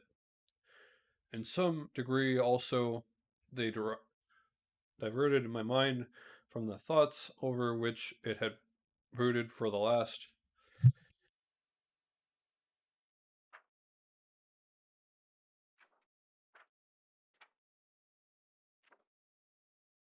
month.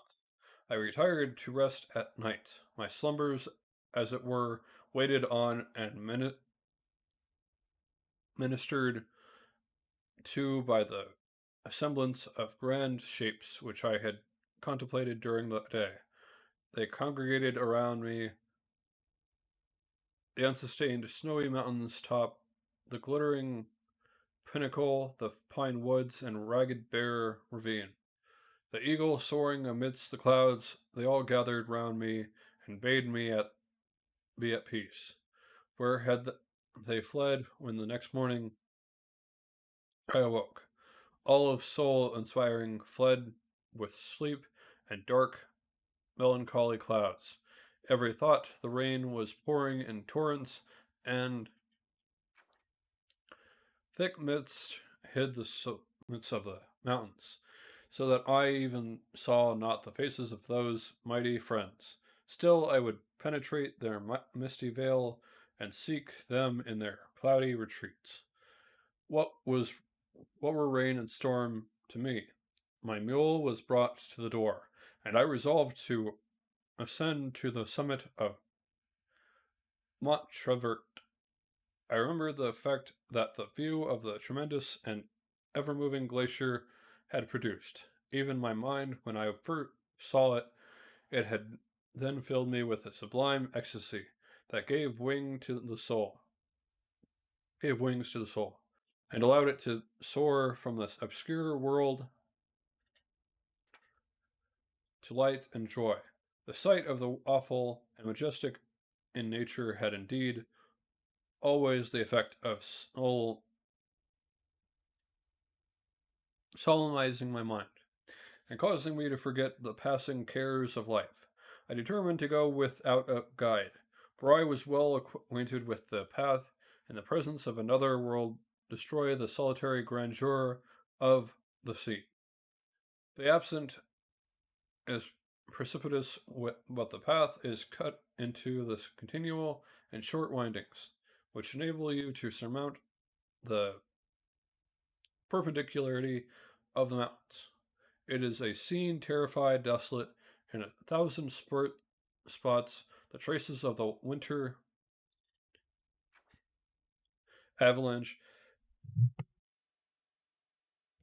may be perceived, where trees lie broken and strewed in the ground, some entirely destroyed, others bent, leading upon the jutting rocks of the mountain, or transversely upon other trees. The path, as you ascend higher, is intersected by the ravines of snow, down which stones continuously roll. From above one of them is particularly dangerous, as the slightest sound, such as even speaking in a loud voice, produces a concussion of air sufficient to draw destruction upon the head of the speaker.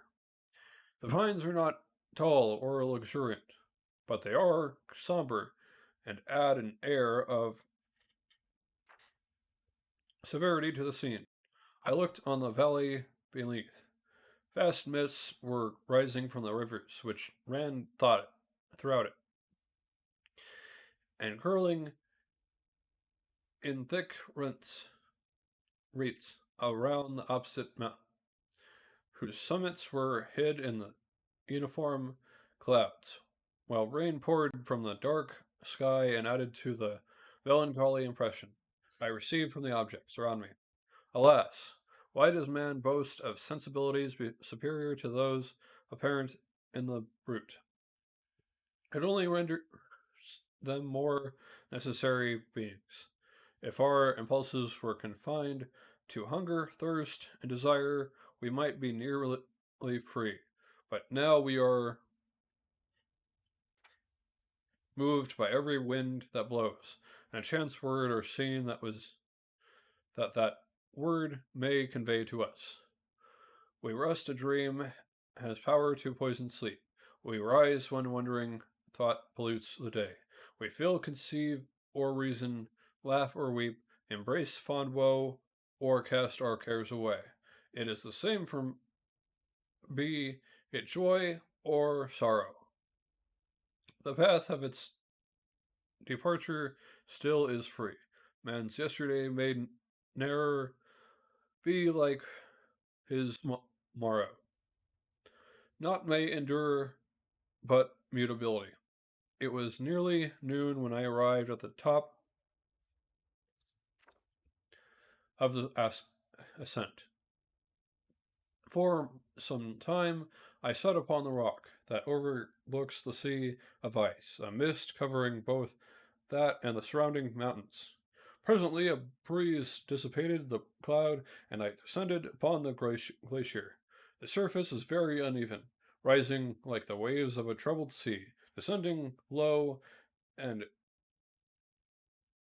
interspersed by rifts that sink deep. The field of ice is almost a league in width, but I spent nearly 2 hours in crossing it. The opposite mountain is a bare, perpendicular rock. From the side where I now stood, Montevert was exactly opposite, at the distance of a league and above it, rose Mountain Blanc. In awful majesty, I remained in a recess of the rock, gazing upon, gazing on this wonderful and stupendous scene. The sea, or rather the vast river of ice, wound among its dependent mountains, whose aerial summits hung over its recesses. Their icy and glittering peaks shone in the sunlight over the clouds. My heart, which was before sorrowful, now swelled with something like joy. I exclaimed, "Wandering spirits, of if indeed ye wander, and do not rest in your narrow beds, allow me this faint happiness, or take me as your compassion, away from the joys of life." As I said this, I suddenly beheld the figure of a man at some distance advancing towards me with superhuman speed. He bounded over the crevices in the ice, among which I had walked with caution. His stature also, as he approached, seemed to exceed that of a man.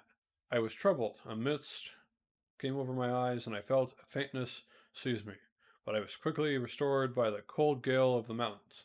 I perceived as the shape came nearer, sight tremendous and abhorred, that it was the wretch whom I had created. I trembled with rage and horror, resolving to wait his approach and then close with him in mortal combat.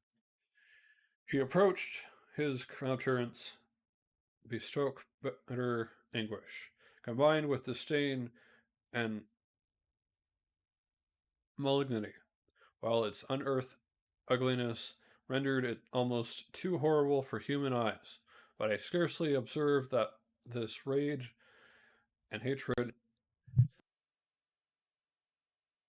had at first deprived me of utterance, and I recovered only to overwhelm him with, with words expressive of furious detestation and contempt. "Devil!" I exclaimed, "do you dare approach me, and do not you fear the fierce vengeance of my arm wreaked on your miserable hellish head? Begone, vile insect, or rather stay, that I may trample you to dust. And old that I could, and oh that I could, with the extinction of your miserable existence, restore those victims whom you have so diabolically murdered. I expected this reception. I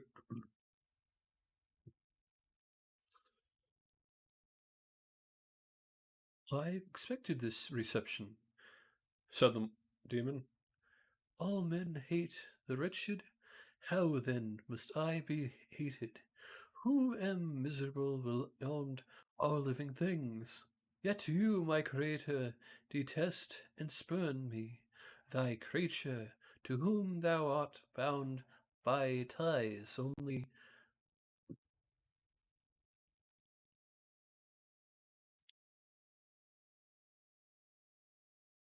dissoluble by the annihilation of one of us. You propose to kill me. How dare you sport thus with life? Do your duties towards me, and I will do mine towards you and the rest of mankind. If you will comply with my conditions, I will leave them, and you at peace. But if you refuse, I will glut the maw of death. until it be satiated with the blood of your remaining friends. Aboard, monster.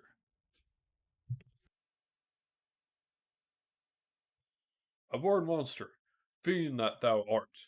The tortures of hell are too wild a vengeance for thy crimes. Wretched devil, you reproach me with your creation. Come on then, that I may extinguish the spark which I so negligently bestowed. My rage was without bounds. I sprang on him, impelled by all the feelings which can arm one being against the existence of another. He easily eluded me, and said, "Be calm. I entreated you to hear me. Before you give vent to the hatred on your devoted head, have I not suffered enough that you seek increased my misery? Life, although it may only be an accumulation of anguish, is dear to me, and I will defend it. Remember, thou hast made me more powerful than thyself. My height is superior to thine, my joints more supple, but I will not be tempted to set myself in opposition to thee.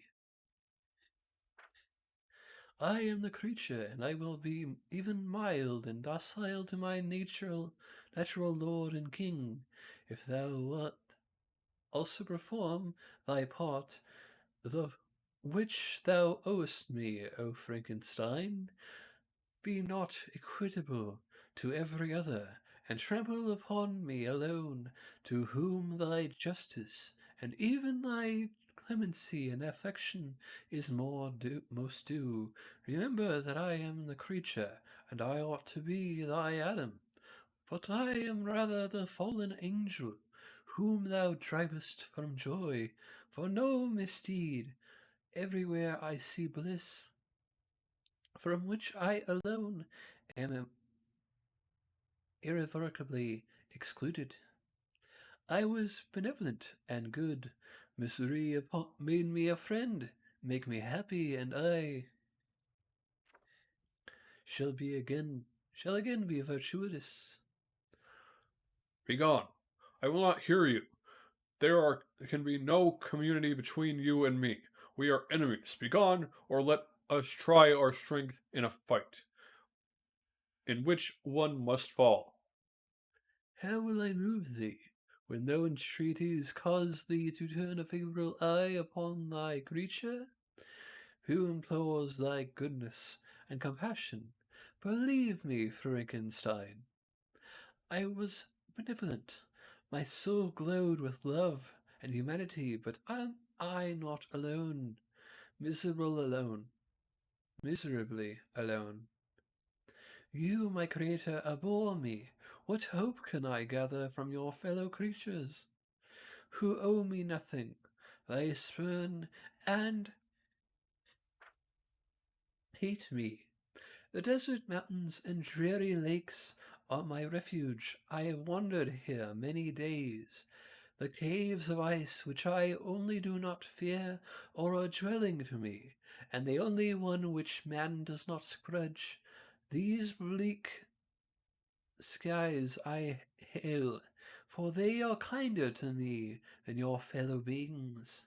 If the multitude of mankind knew of my existence, they would do as you do, and arm themselves for my destruction. Shall I not then hate them who abhor me? I will keep no terms with my enemies. I am miserable, and they shall share my wretchedness. Yet it is in your power to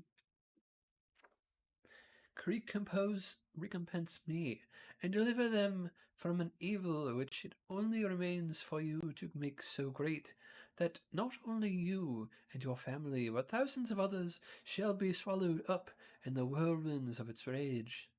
Let your compassion be moved, and do not disdain me. Listen to my tale when you have heard that, abandon or recommiserate or commiserate me, as you shall judge that I deserve. But hear me, the guilty are allowed by human laws, bloody as they are, to speak in their own defiance, before they are condemned. Listen to me, Frankenstein. You accuse me of murder, and yet you would, with a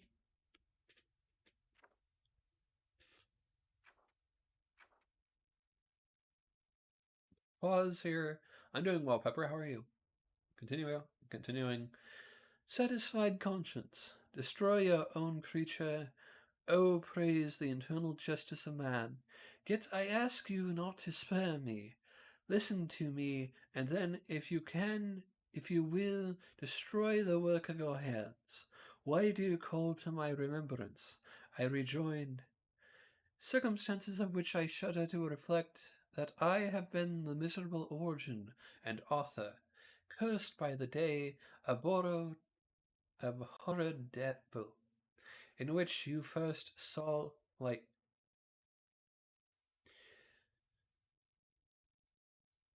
Cursed, although I curse myself, be the hands that formed you. You have made me wretched beyond expression. You have left me no power to consider whether I am just to you or not. Begone, relieve me from the sight of your detested form. Thus I relieve thee, my creator, he said.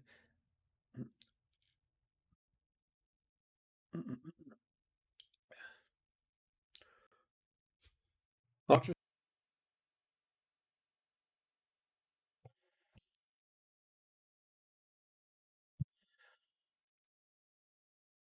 thus I relieve thee, my creator, he said, and placed his hated hands before my eyes, which I flung from me with violence. Thus I take from thee a sight from which you abhor.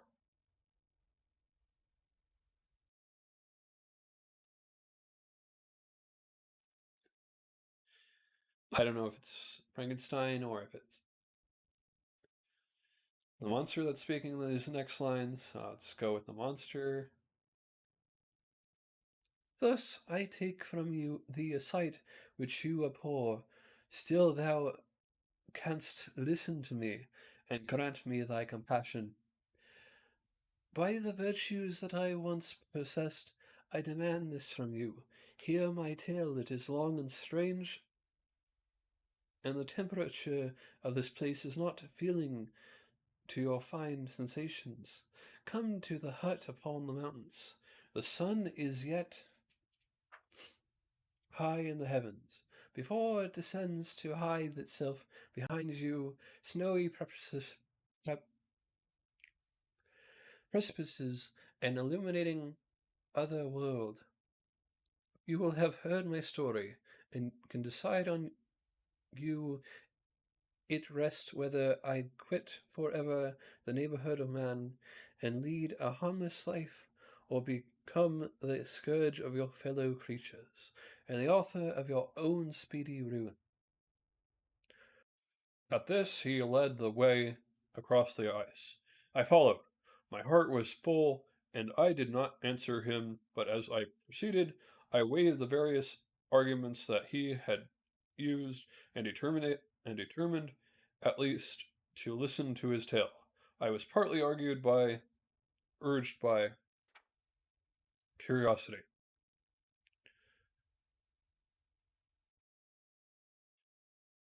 and compassion, confirmed my resolution. I had hitherto supposed him to be the murderer of my brother, and I eagerly sought a confirmation or denial of this opinion. For the first time also, I felt what the duties of a creator towards his creature were, and that I ought to render him happy before I complain of his wickedness. These motives urged me to comply with his demand. We crossed the ice, therefore, and ascended the opposite rock. The air was cool, and the rain again began to descend. We entered the hut, the friend with an air of expulsion, I, with a heavy heart and depressed spirits, but I consented to listen, and seating myself by the fire, which my odious companion had lighted, he thus began his tale. Sorry to hear that you're doing bad, Pepper. I hope you'll do better. Things will be better for you soon.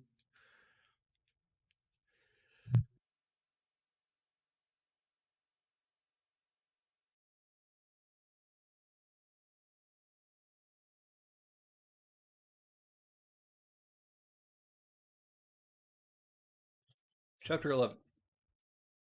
It, it is with considerable difficulty that I remember the original era of my being. All the events of that period appear confused and indistinct. A strange multiplicity of sensations seized me, and I saw, felt, heard, and smelt at the same time. And it was indeed a long time before I learned to distinguish between the operations of my various senses. By degrees, I remember a strong light pressed upon my nerves, so that I was obliged to shut my eyes. Darkness then came over me and troubled me, but hardly had I felt this, when by opening my eyes, as I now suppose the light poured in upon me again. I walked I believed descended up, but I presently found a great alteration in my sensations. Before dark and opaque bodies had surrounded me, impervious to my touch or sight, but I now found that I could wander on at liberty with no obstacles which I could not either surmount or avoid. The light became more and more oppressive to me, and the heat wearying me as I walked, I sought a place where I could receive shade. This was the forest near Ingolstadt, and here I lay by the side of a brook, resting from my fatigue, until I felt tormented by hunger and thirst. This roused me from my nearly dormant state, and I ate some berries, which I found hanging on the tree or lying on the ground. I shaked by thirst at the brook, and then lying down was overcome by sleep. It was dark when I awoke. I felt cold also, and half frightened, as it were, indistinctly finding myself so desolate before I had quitted your apartment on a sensation of cold. I had covered myself with some clothes, but these were insufficient to secure me from the dews of night. I was a poor, helpless, miserable wretch. I knew and could distinguish nothing, but feeling pain invade me on all sides, I sat down and wept. Soon a gentle light stole over the heavens and gave me a sensation of pleasure. I started up and beheld a radiant form rising from among the trees. I gazed with a kind of wonder. It moved slowly, but it enlightened my path, and I again went out in search of well, no, berries. I was still cold, but under one of the trees I found a huge cloak with which I covered myself and sat down upon the ground. No distinct ideas occupied my mind. All was confused. I felt light and hunger and thirst and darkness. Innumerable sounds rung in my ears, and on all sides various scents saluted me. The only object that I could distinguish was the bright moon, and I fixed my eyes on that with pleasure. Several changes of day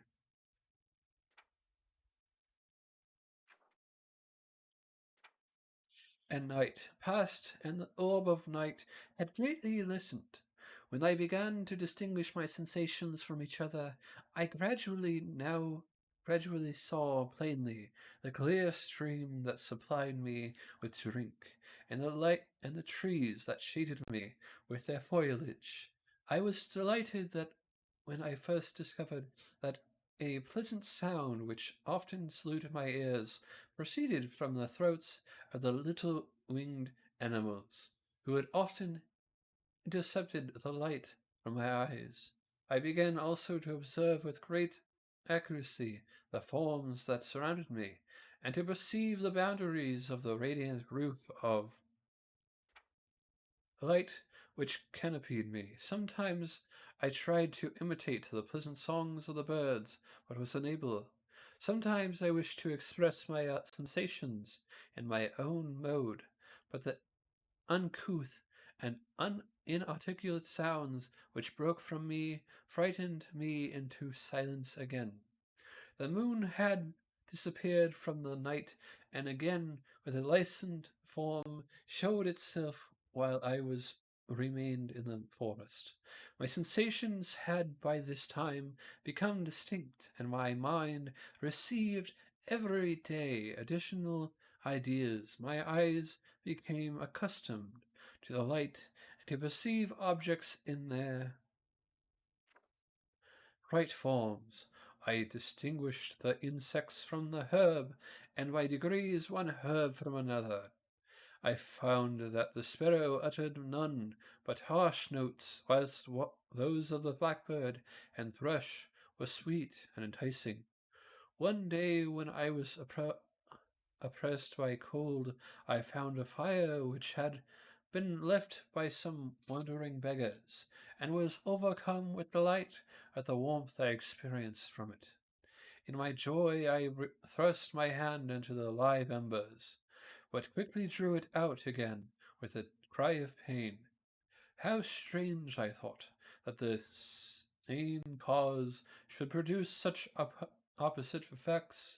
I examined the materials of the fire, and to my joy found it to be composed of wood. I quickly collected some branches, but they were wet and would not burn. I was pained at this, and sat still watching the operation of the fire. The wet wood which I had placed near the heat dried, and itself became inflamed. I reflected on this, and by touching the various branches, I discovered the cause, and busied myself in collecting a great quantity of wood, that I might dry it, and have a plentiful supply of fire. When night came on and brought sleep with it, I was in the greatest fear lest my fire should be extinguished. I covered it carefully with dry wood and leaves, and placed wet branches upon it, and then, spreading my cloak, I lay on the ground and sunk into sleep. It was morning when I awoke, and my first care was to visit the fire. I uncovered it. A gentle breeze quickly fanned it into a flame. I observed this also, and contrived a fan of branches, which roused the embers when they were nearly extinguished. When night came again, I found with pleasure that the fire gave light as well as heat, and that the discovery of this element was useful to me in my food, for I found some of the offals that travellers had left had been roasted and tasted much more savoury than the berries I gathered from the trees. I tried therefore to dress my food in the same manner. Placing it on the live embers, I found that the berries were spoiled by this operation, and the nuts and roots were much improved. Food, however, became scarce, and I often spent the whole day searching in vain for a few acorns to surge the pangs of hunger. When I found this, I resolved to quit the place that I had hitherto inhabited. To seek for one where a few wants I experienced would be more easily satisfied. In this emigration, I exceedingly lamented the loss of the fire which I had obtained, through accident, and knew not how to reproduce it. I gave several hours to the serious consideration of this difficulty, but I was obliged to relinquish all attempt to supply it, and wrapped myself up in my cloak. I struck across the wood, towering towards the setting sun. I passed 3 days in these rambles, and at length discovered the open country. A great, a great fall of snow had taken place. Give me a moment. I'm hearing the dog bark. Gonna check on that. Be right back.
The night before found, and the fields were of one uniform white.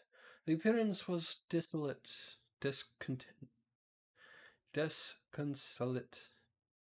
and I found my feet chilled to the cold, damp substance that covered the ground. It was about 7 in the morning, and I longed. Thank you for the welcome back, Pepper.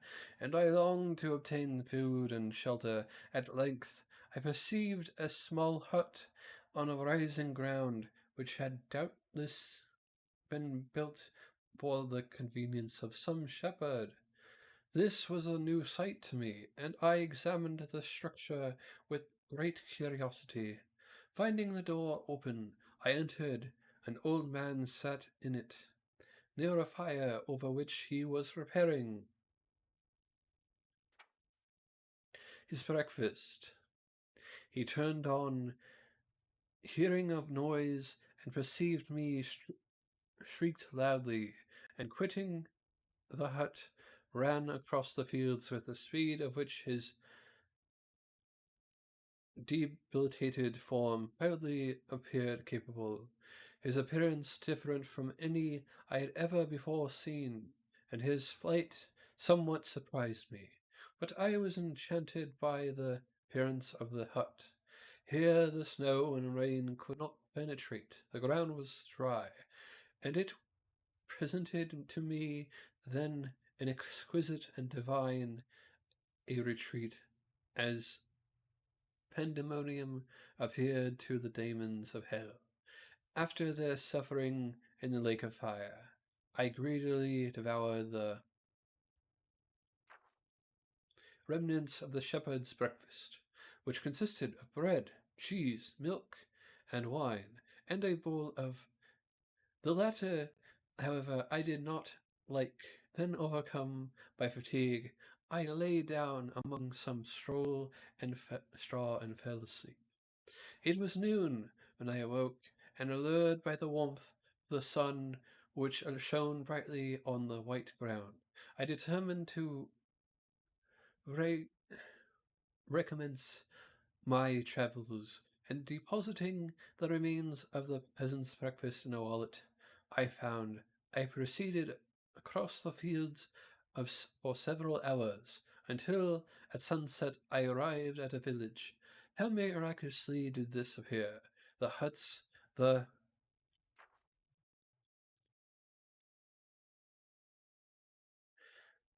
neater cottages, and stately houses engaged my admiration.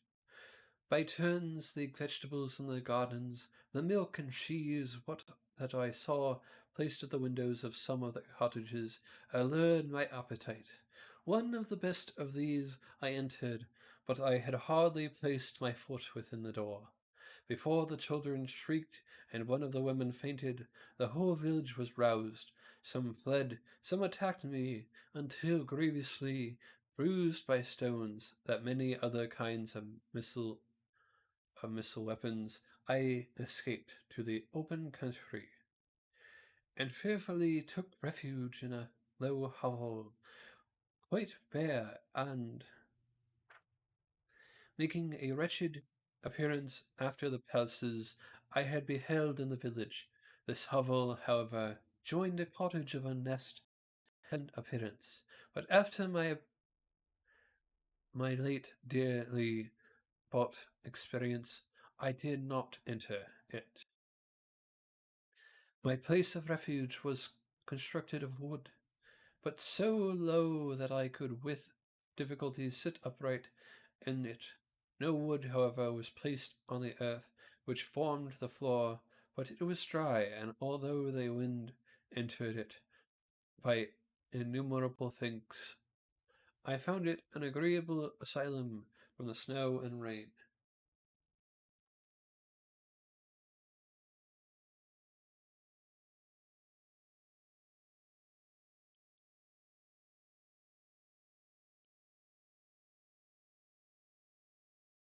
Here then I retreated and lay down happy to have found a shelter, however miserable, from the inclemency of the season, and still more from the barbarity of man.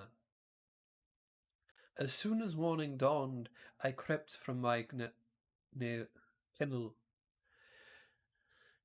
that I might view the adjacent cottage and discover if I could remain in the habitation I had found.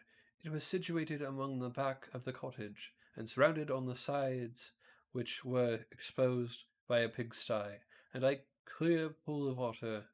One part was opened, and by that I had crept in, but now I covered every crevice, by which I might be perceived with stones and wood. Yet in such a manner that I might move them on occasion to pass out.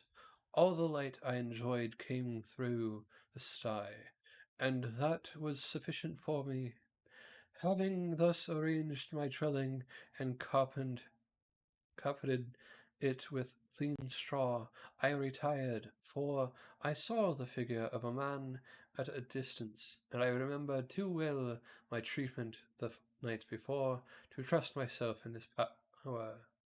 I had first, however, provided for my sustenance for that day by a loaf of coarse bread, which I purloined in a cup with which I could drink more conveniently than from my head. Of the pure water which flowed by my retreat, the floor was a little raised, so that it was kept perfectly dry, and by its vicinity to the chimney of the cottage, I was tolerably warm.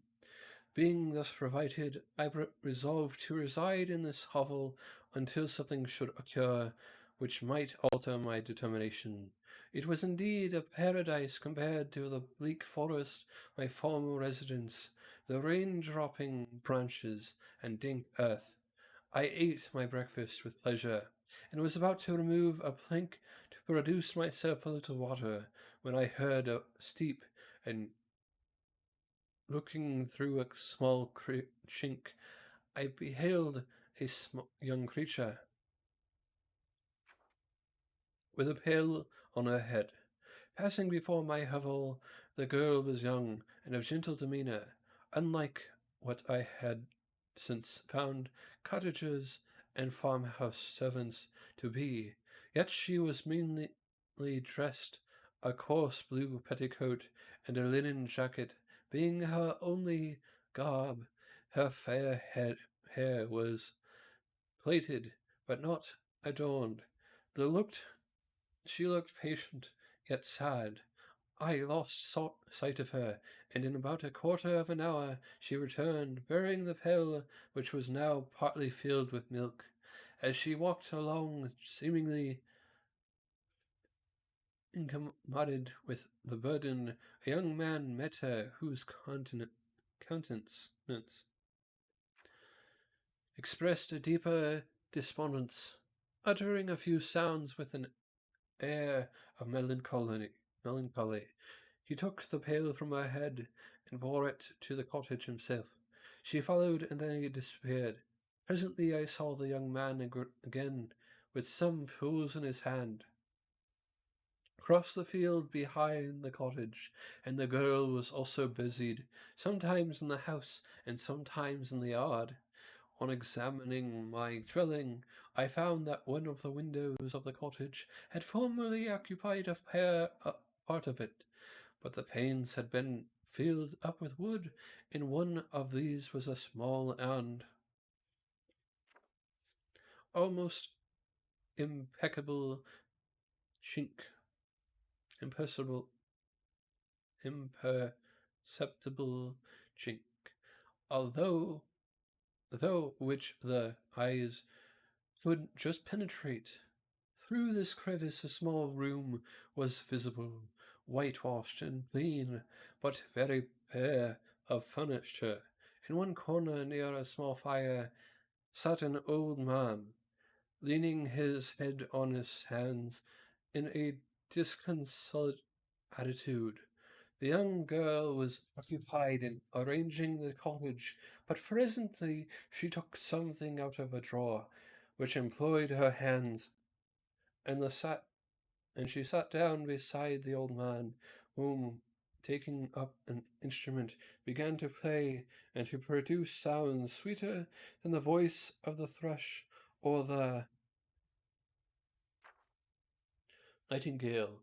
It was a lovely sight, even to me, poor wretch, she who had never beheld aught beautiful before.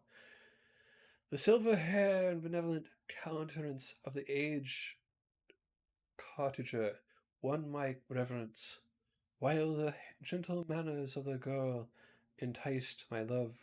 He played a sweet mournful air, which I perceived drew tears from the eyes of the amiable companion, of which the old man took no notice, until she sobbed audibly. He then pronounced a few sounds, and the fair creature, leaving her work, knelt at his feet.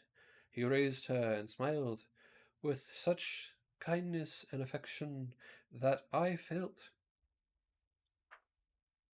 sensations of a peculiar and overpowering nature. They were a mixture of pain and pleasure such as I had never before experienced, either from hunger or cold, warmth or food, and I withdrew from the window, unable to bear these emotions. Soon after this, the young man returned, bearing on his shoulders a load of wool. The girl met him at the door, helped to relieve him of his burden, and taking some of the fuel into the cottage, placed it on the fire. Then she and the youth went apart into a nook of the cottage, and he showed her a large loaf and a piece of cheese.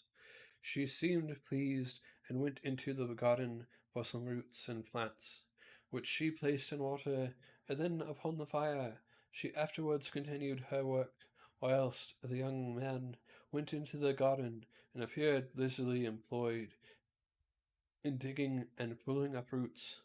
After he had been employed thus about an hour, the young woman joined him, and they entered the cottage together. The old man had in the meantime, been persive, pensive, but on the appearance of his companions, he assumed a more cheerful air, and they sat down to eat. The meal was quickly dispatched. The young woman was again occupied in arranging the cottage. The old man walked before the cottage in the sun for a few minutes, leaning on the arm of the youth. Nothing could exceed in beauty the constant between these two excellent creatures. One was old, with several silver hairs, and a countenance beaming with benevolence and love. The younger was slight and graceful in his figure, and his features were moulded with the finest symmetry, yet his eyes and attitude expressed the utmost sadness and despondency. The old man returned to the cottage, and the youth, with tools different from those he had used in the morning, directed his steps across the fields. Night quickly shut in, but to my extreme wonder, I found that the cottagers had a means of prolonging light by the use of tapers, and was delighted to find that the setting of the sun did not put an end to the pleasure I experienced in watching my human neighbors. My human in the evening, the young girl and her companions were employed in various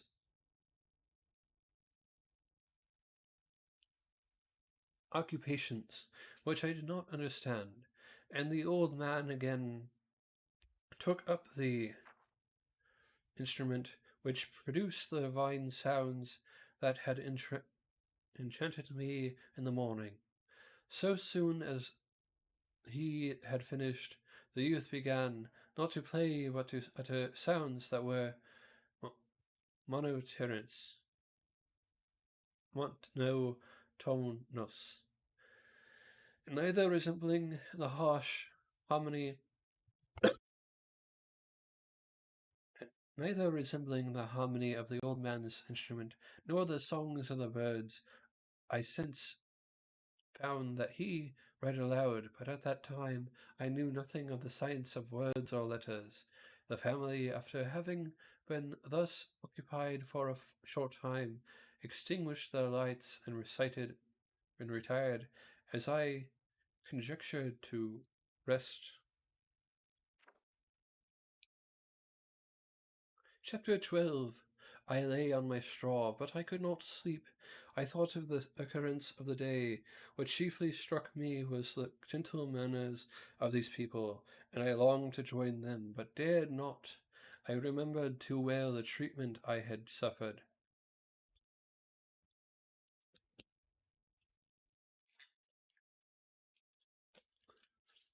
the night before from the barbarous villagers, and resolved, whatever course of conduct I might hereafter think it right to pursue, that for the present I would remain quietly in my hovel, watching and endeavouring to discover the motives which influenced their actions.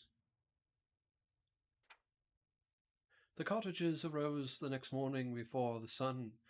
The young woman arranged the cottage, prepared the food, and the youth departed after the first meal. This day was passed in the same routine as that which preceded it. The young man was constantly employed out of doors, and the girl in various laborious, labori, laborious, laborious occupations within.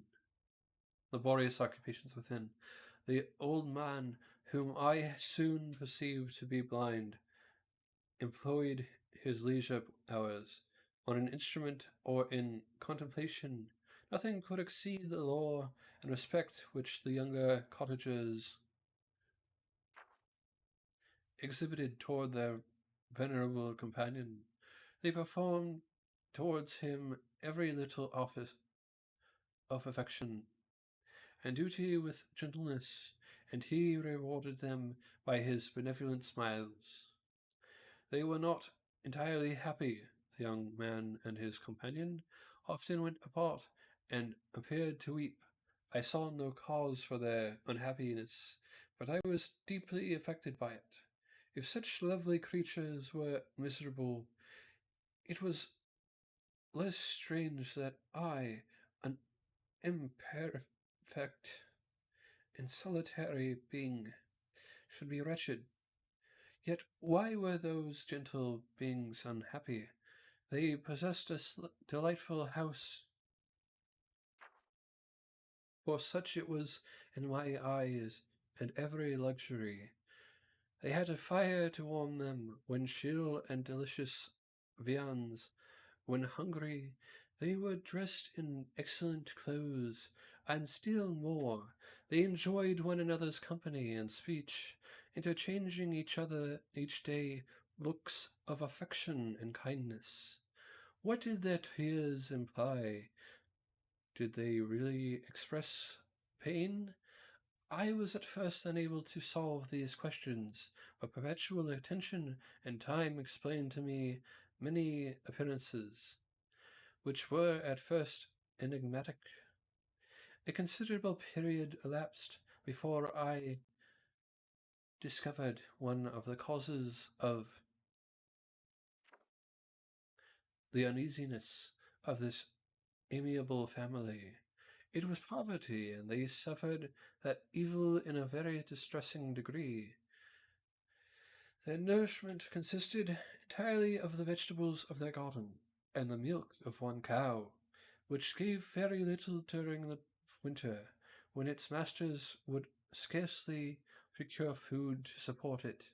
They often, I believe, suffered the pangs of hunger very poignantly, especially the two young cottagers, for several times they placed food before the old man when they reserved none for themselves. This trait of kindness moved me sensibly. I had been accustomed during the night to steal a part of their store for my own consumption, but when I found that in doing this I inflicted pain on the cottagers, I abstained and satisfied myself with berries, nuts, and roots, which I gathered from a neighboring wood. I discovered also another means through which I was enabled to persist their labors. I found that the youth spent a great part of each day in collecting wood for the family, fire, and during the night. I often took his tools, the use of which I quickly discovered and brought home firing sufficient for the consumption of several days.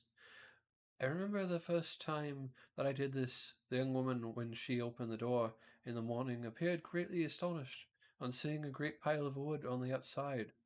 She uttered some words in a loud voice, and the youth joined her, who also expressed surprise. I observed with pleasure that he did not go to the forest that day, but spent it in repairing the cottage and cultivating the garden. By degrees I made a discovery of still greater moment. I found that these people possessed a method of communicating their experience and feeling to one another by articulating sounds. I perceived that the words they spoke sometimes produced pleasure or pain, smiles or sadness, in the minds and countenances of the hearers. This was indeed godlike science, and I ardently desired to become acquainted with it. But I was baffled in every step, in every attempt I made for this purpose. Their pronunciation was quick, and the words they uttered, not having any apparent connections with visible objects, I was unable to discover any clues by which I could unravel the mystery great of their reference. By great application, however, and after having remained during the space of several revolutions of the moon In my hovel, I discovered the names were given to some of the most familiar objects of discourse. I learned and applied the words fire, milk, bread, and wood. I learned that all the names of the cottages. I learned also the names of the cottages themselves. The youth and his companion had each of them several names, but the old man had only one, which was father. The girl was called sister, or Agatha, and the youth Pelis, brother, or son. I cannot describe the delight I felt when I learned the ideas appropriated to each of these sounds and was able to pronounce them. I distinguished several other words without being able to, as yet, to understand or apply them, such as good, dearest, unhappy. I spent the winter in this manner. The gentle manners and beauty of the cottagers greatly endeared them to me when they were unhappy. I felt depressed when re- when they were unhappy. I felt depressed. When they rejoiced, I sympathized in their joys.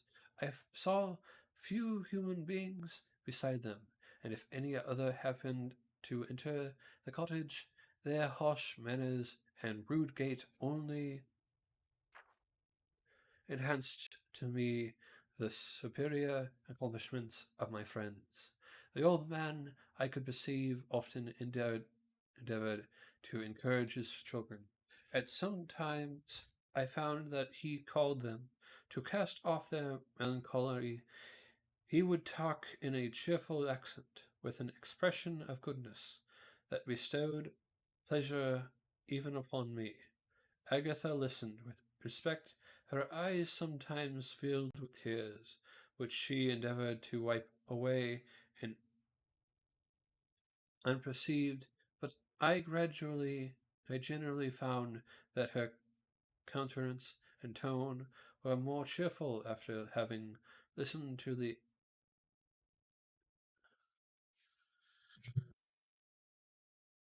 exhortations of her father. It was not thus with Felix. He was always the saddest of the group, and even to my unpracticed senses he appeared to have suffered more deeply than his friends. But if his countenance was more sorrowful, his voice was more cheerful than that of his sister, especially when he addressed the old man. I could mention innumerable instances which, although slight, marked the dispositions of their amiable cottagers. In the midst of poverty and want, Felix carried with pleasure to her sisters, and first little white flower that peeped out from beneath the snowy grounds. Early in the morning, before she had risen, he cleared away the snow that obstructed her path to the milk house, drew water from the well, and brought the wood from the outhouse, where, to his perpetual astonishment, he found his store always replenished by an invisible hand in the day. I believe he worked sometimes for a neighboring farmer, because he often went forth and did not return until dinner, yet brought no wood with him. At other times he worked in the garden, but as there were as there was little to do in the frosty season, he read to the old man and Agatha. This reading had puzzled me extremely at first, but by degrees I discovered that he uttered many of the same sounds when he read as when he talked. I conjectured, therefore, that he found on the paper signs for speech, which he understood, and I ardently longed to comprehend these also. But how was that possible when I did not even understand the sounds for which they stood as signs? I improved, however, sensibly in this science, but not sufficiently to follow up any kind of conversation. Although I applied my whole mind to the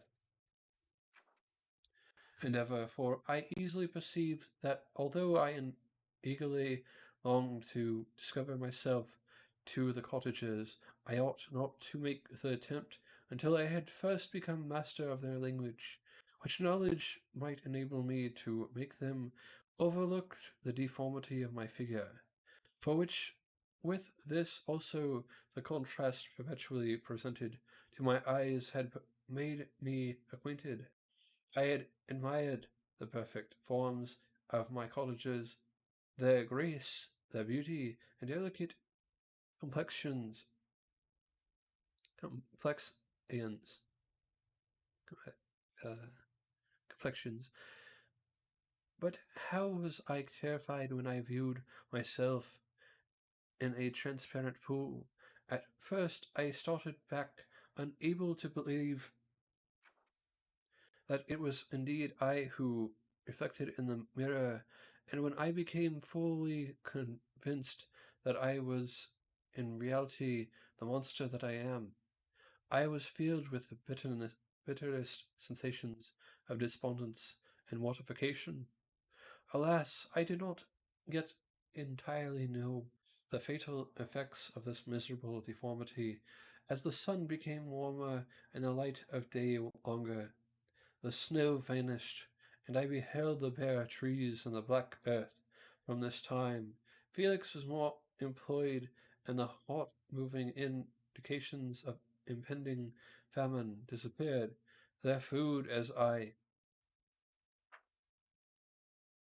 afterwards found, was coarse, but it was wholesome,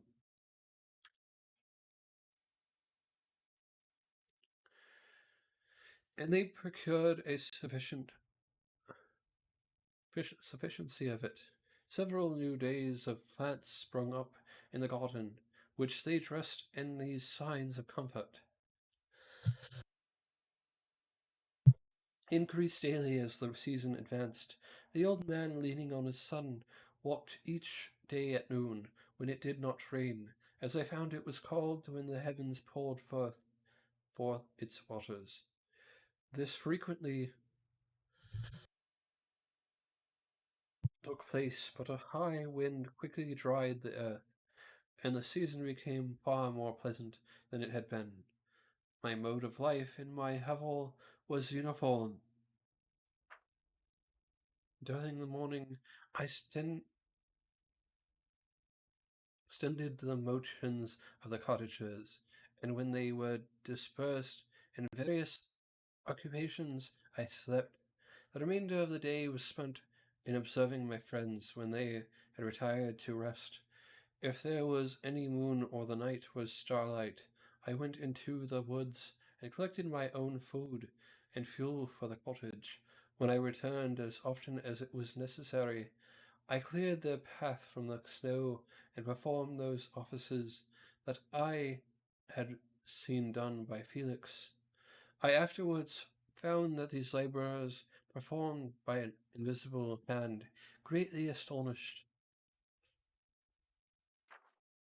them, and once or twice I heard them on these occasions sputter the words good, spirit, wonderful, but I did not then understand the significations of these terms. My thoughts now became more active, and I longed to discover the motives and feelings of these lovely creatures.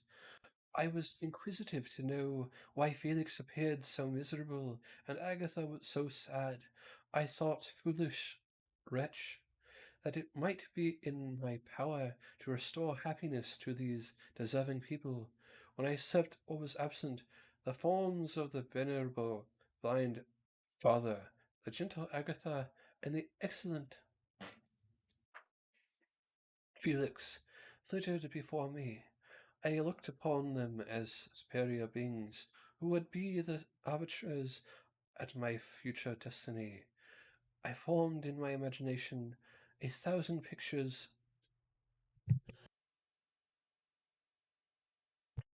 of presenting myself to them and their reception of me.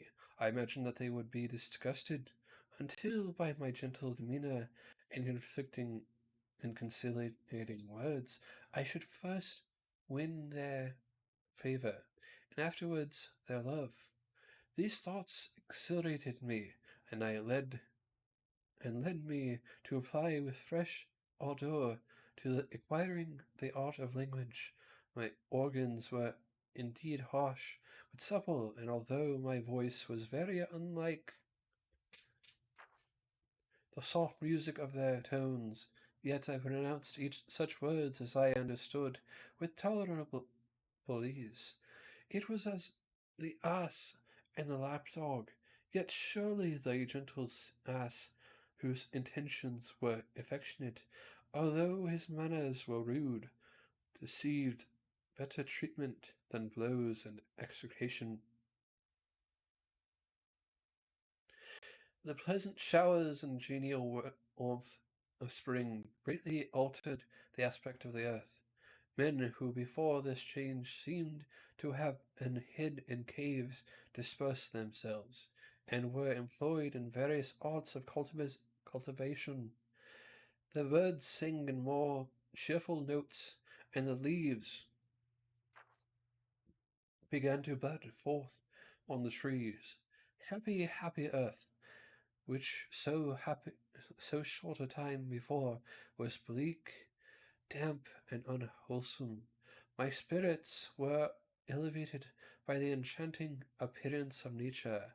The past was blotted from my memory. The present was tranquil, and the future gilded by bright rays of hope and anticipation of joy.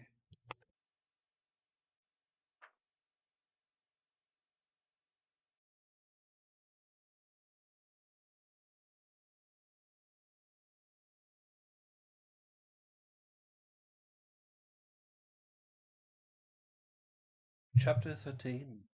I now hasten to the more moving part of my story. I shall relate events that impressed me with feelings which, from what I had been, have made me what I am. Spring advanced rapidly. The weather became fine and the skies cloudless. It surprised me that what before was desert and gloomy should now bloom with the most beautiful flowers and verdure. My senses were gratified and refreshed by a thousand scents of delight and a thousand sights of beauty. It was on one of these days when my cottagers periodically rested from labor. The old man played on his guitar, and the children listened to him.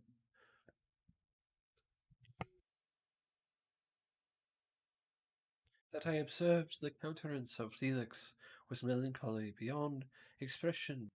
He sighed frequently, and once his father paused in his music, and I conjectured by his manner that he inquired the cause of his son's sorrow. Felix replied in a cheerful accent, and the old man was recommencing his music when someone tapped at the door. It was a lady on horseback, accompanied by a countryman as a guide. The lady was dressed in a dark suit and covered with a thick black veil. Agatha asked a question, to which the stranger only replied by pronouncing in a sweet accent the name of Felix. Her voice was musical, but unlike that of either of my friends.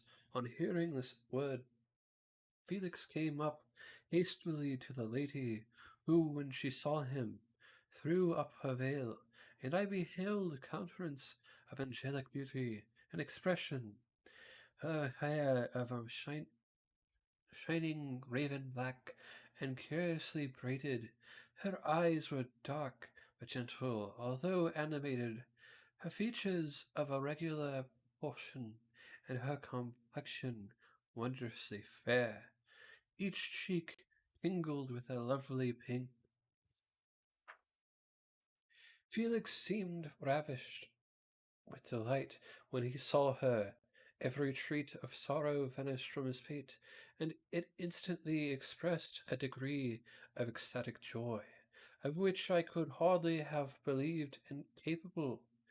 His eyes sparkled as his cheeks flushed with pleasure, and at that moment I thought him as beautiful as the stranger. She appeared affected by different feelings. Wiping a few tears from her lovely eyes, she held out her hand to Felix, who kissed it rapturous, rapturously, and called her, as well as I could distinguish, his sweet Arabian. She did not appear to understand him, but smiled. He assisted her to dismount, and dismissing her guide, conducted her into the cottage. Some conversations took place between him and her father, and as the young and the young sister knelt at the old man's feet and would have kissed his hand, but he raised her and embraced her affectionately. I soon perceived that although the stranger uttered articulate sounds and appeared to have a language of her own, she was neither understood by nor not herself understood. The cottagers they made many signs which I did not comprehend, but I saw that her presence diffused gladness. Though the cottage dispelling their sorrows as the sun dissipates the morning mist, Felix seemed particularly happy, and with smiles of delight welcomed his Arabian Agatha. The ever gentle Agatha kissed the hand of the lovely stranger, and pointing to her brother, made signs which appeared to me to mean that he had been sorrowful until she came. Some hours passed thus, while they by their countenances expressed joy, the cause by which I did not comprehend. Presently I found by the frequent recurrence of some sound which the stranger repeated after them, that she was enduring to learn their language, and the idea instantly occurred to me that I should make use of the same instructions to the same end. The stranger learned about 20 words of the first lesson. Most of them, indeed, were those which I had before understood, but I profited by the others. At night came on Agatha. As night came on, Agatha and the Arabian retired early. When they separated, Felix kissed the hand of the stranger and said, "Good night, sweet Safie." He sat up much longer conversing with his father, and by the frequent repetitions of her name, I conjectured that their lovely guest was the subject of their conversations. I ardently desired to understand them, and bent every faculty towards that purpose, but found it utterly impossible. The next morning Felix went out to his work, and after the unusual occupations of Agatha were finished, the Arabian sat at the feet of the old man, and taking his guitar played some airs so entrancingly beautiful that they at once drew tears of sorrow and delight from my eyes. She sang, and her voice flowed in a rich cadence, swelling or dying away like a nightingale of the woods. When she had finished, she gave the guitar to Agatha, who at first declined it. She played a simple air, and her voice accompanied it in sweet accents. But unlike the wondrous strain of the stranger, the old man appeared enraptured and said some words which Agatha endeavoured to explain to Safie, and by which he appeared to wish to express that she bestowed on him the greatest delight by her music. The days now passed as peaceably as before, with the sole alteration that joy had taken place of sadness in the countenance of my friends. Sophie was also always gay and happy. She and I improved rapidly in the knowledge of language, so that in 2 months I began to comprehend most of the words uttered by my protectors. In the meaning, in the meanwhile, also the black ground was covered with herbage, and the green banks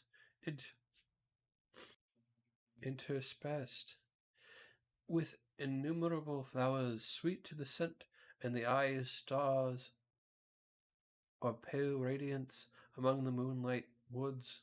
The sun began warmer, the nights clear and balmy, and my nocturnal rambles were an extreme pleasure to me, although they were considerably shortened by the late setting and early rising of the sun, for I never ventured abroad during daylight, fearful of meeting with the same treatment I had formerly endured in the first village which I entered.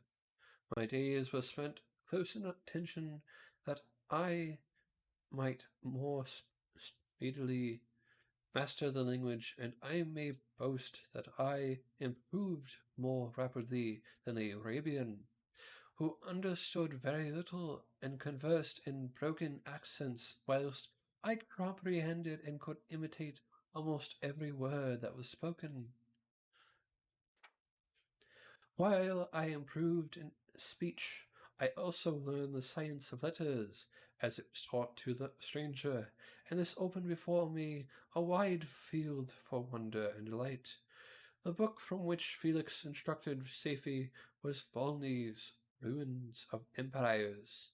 I should not have understood the purport of this book, had not Felix, in reading it, given very minute explanations. He had chosen this work, he said, because the declam- declamatory style was framed in imitations of the Eastern authors. Through this work I obtained a cursory knowledge of history and a view of the several empires. And right there is where we're going to go ahead and leave it off. We're doing actually pretty good with the timing. Thank you everyone for watching. Have a great night. I'll be, have a great little while.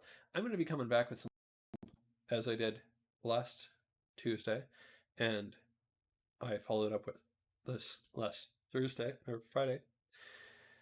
But for right now, I'm going to go ahead and end stream and come back with some Portal. So I'll be back soon. Thank you for watching, and we'll be right back.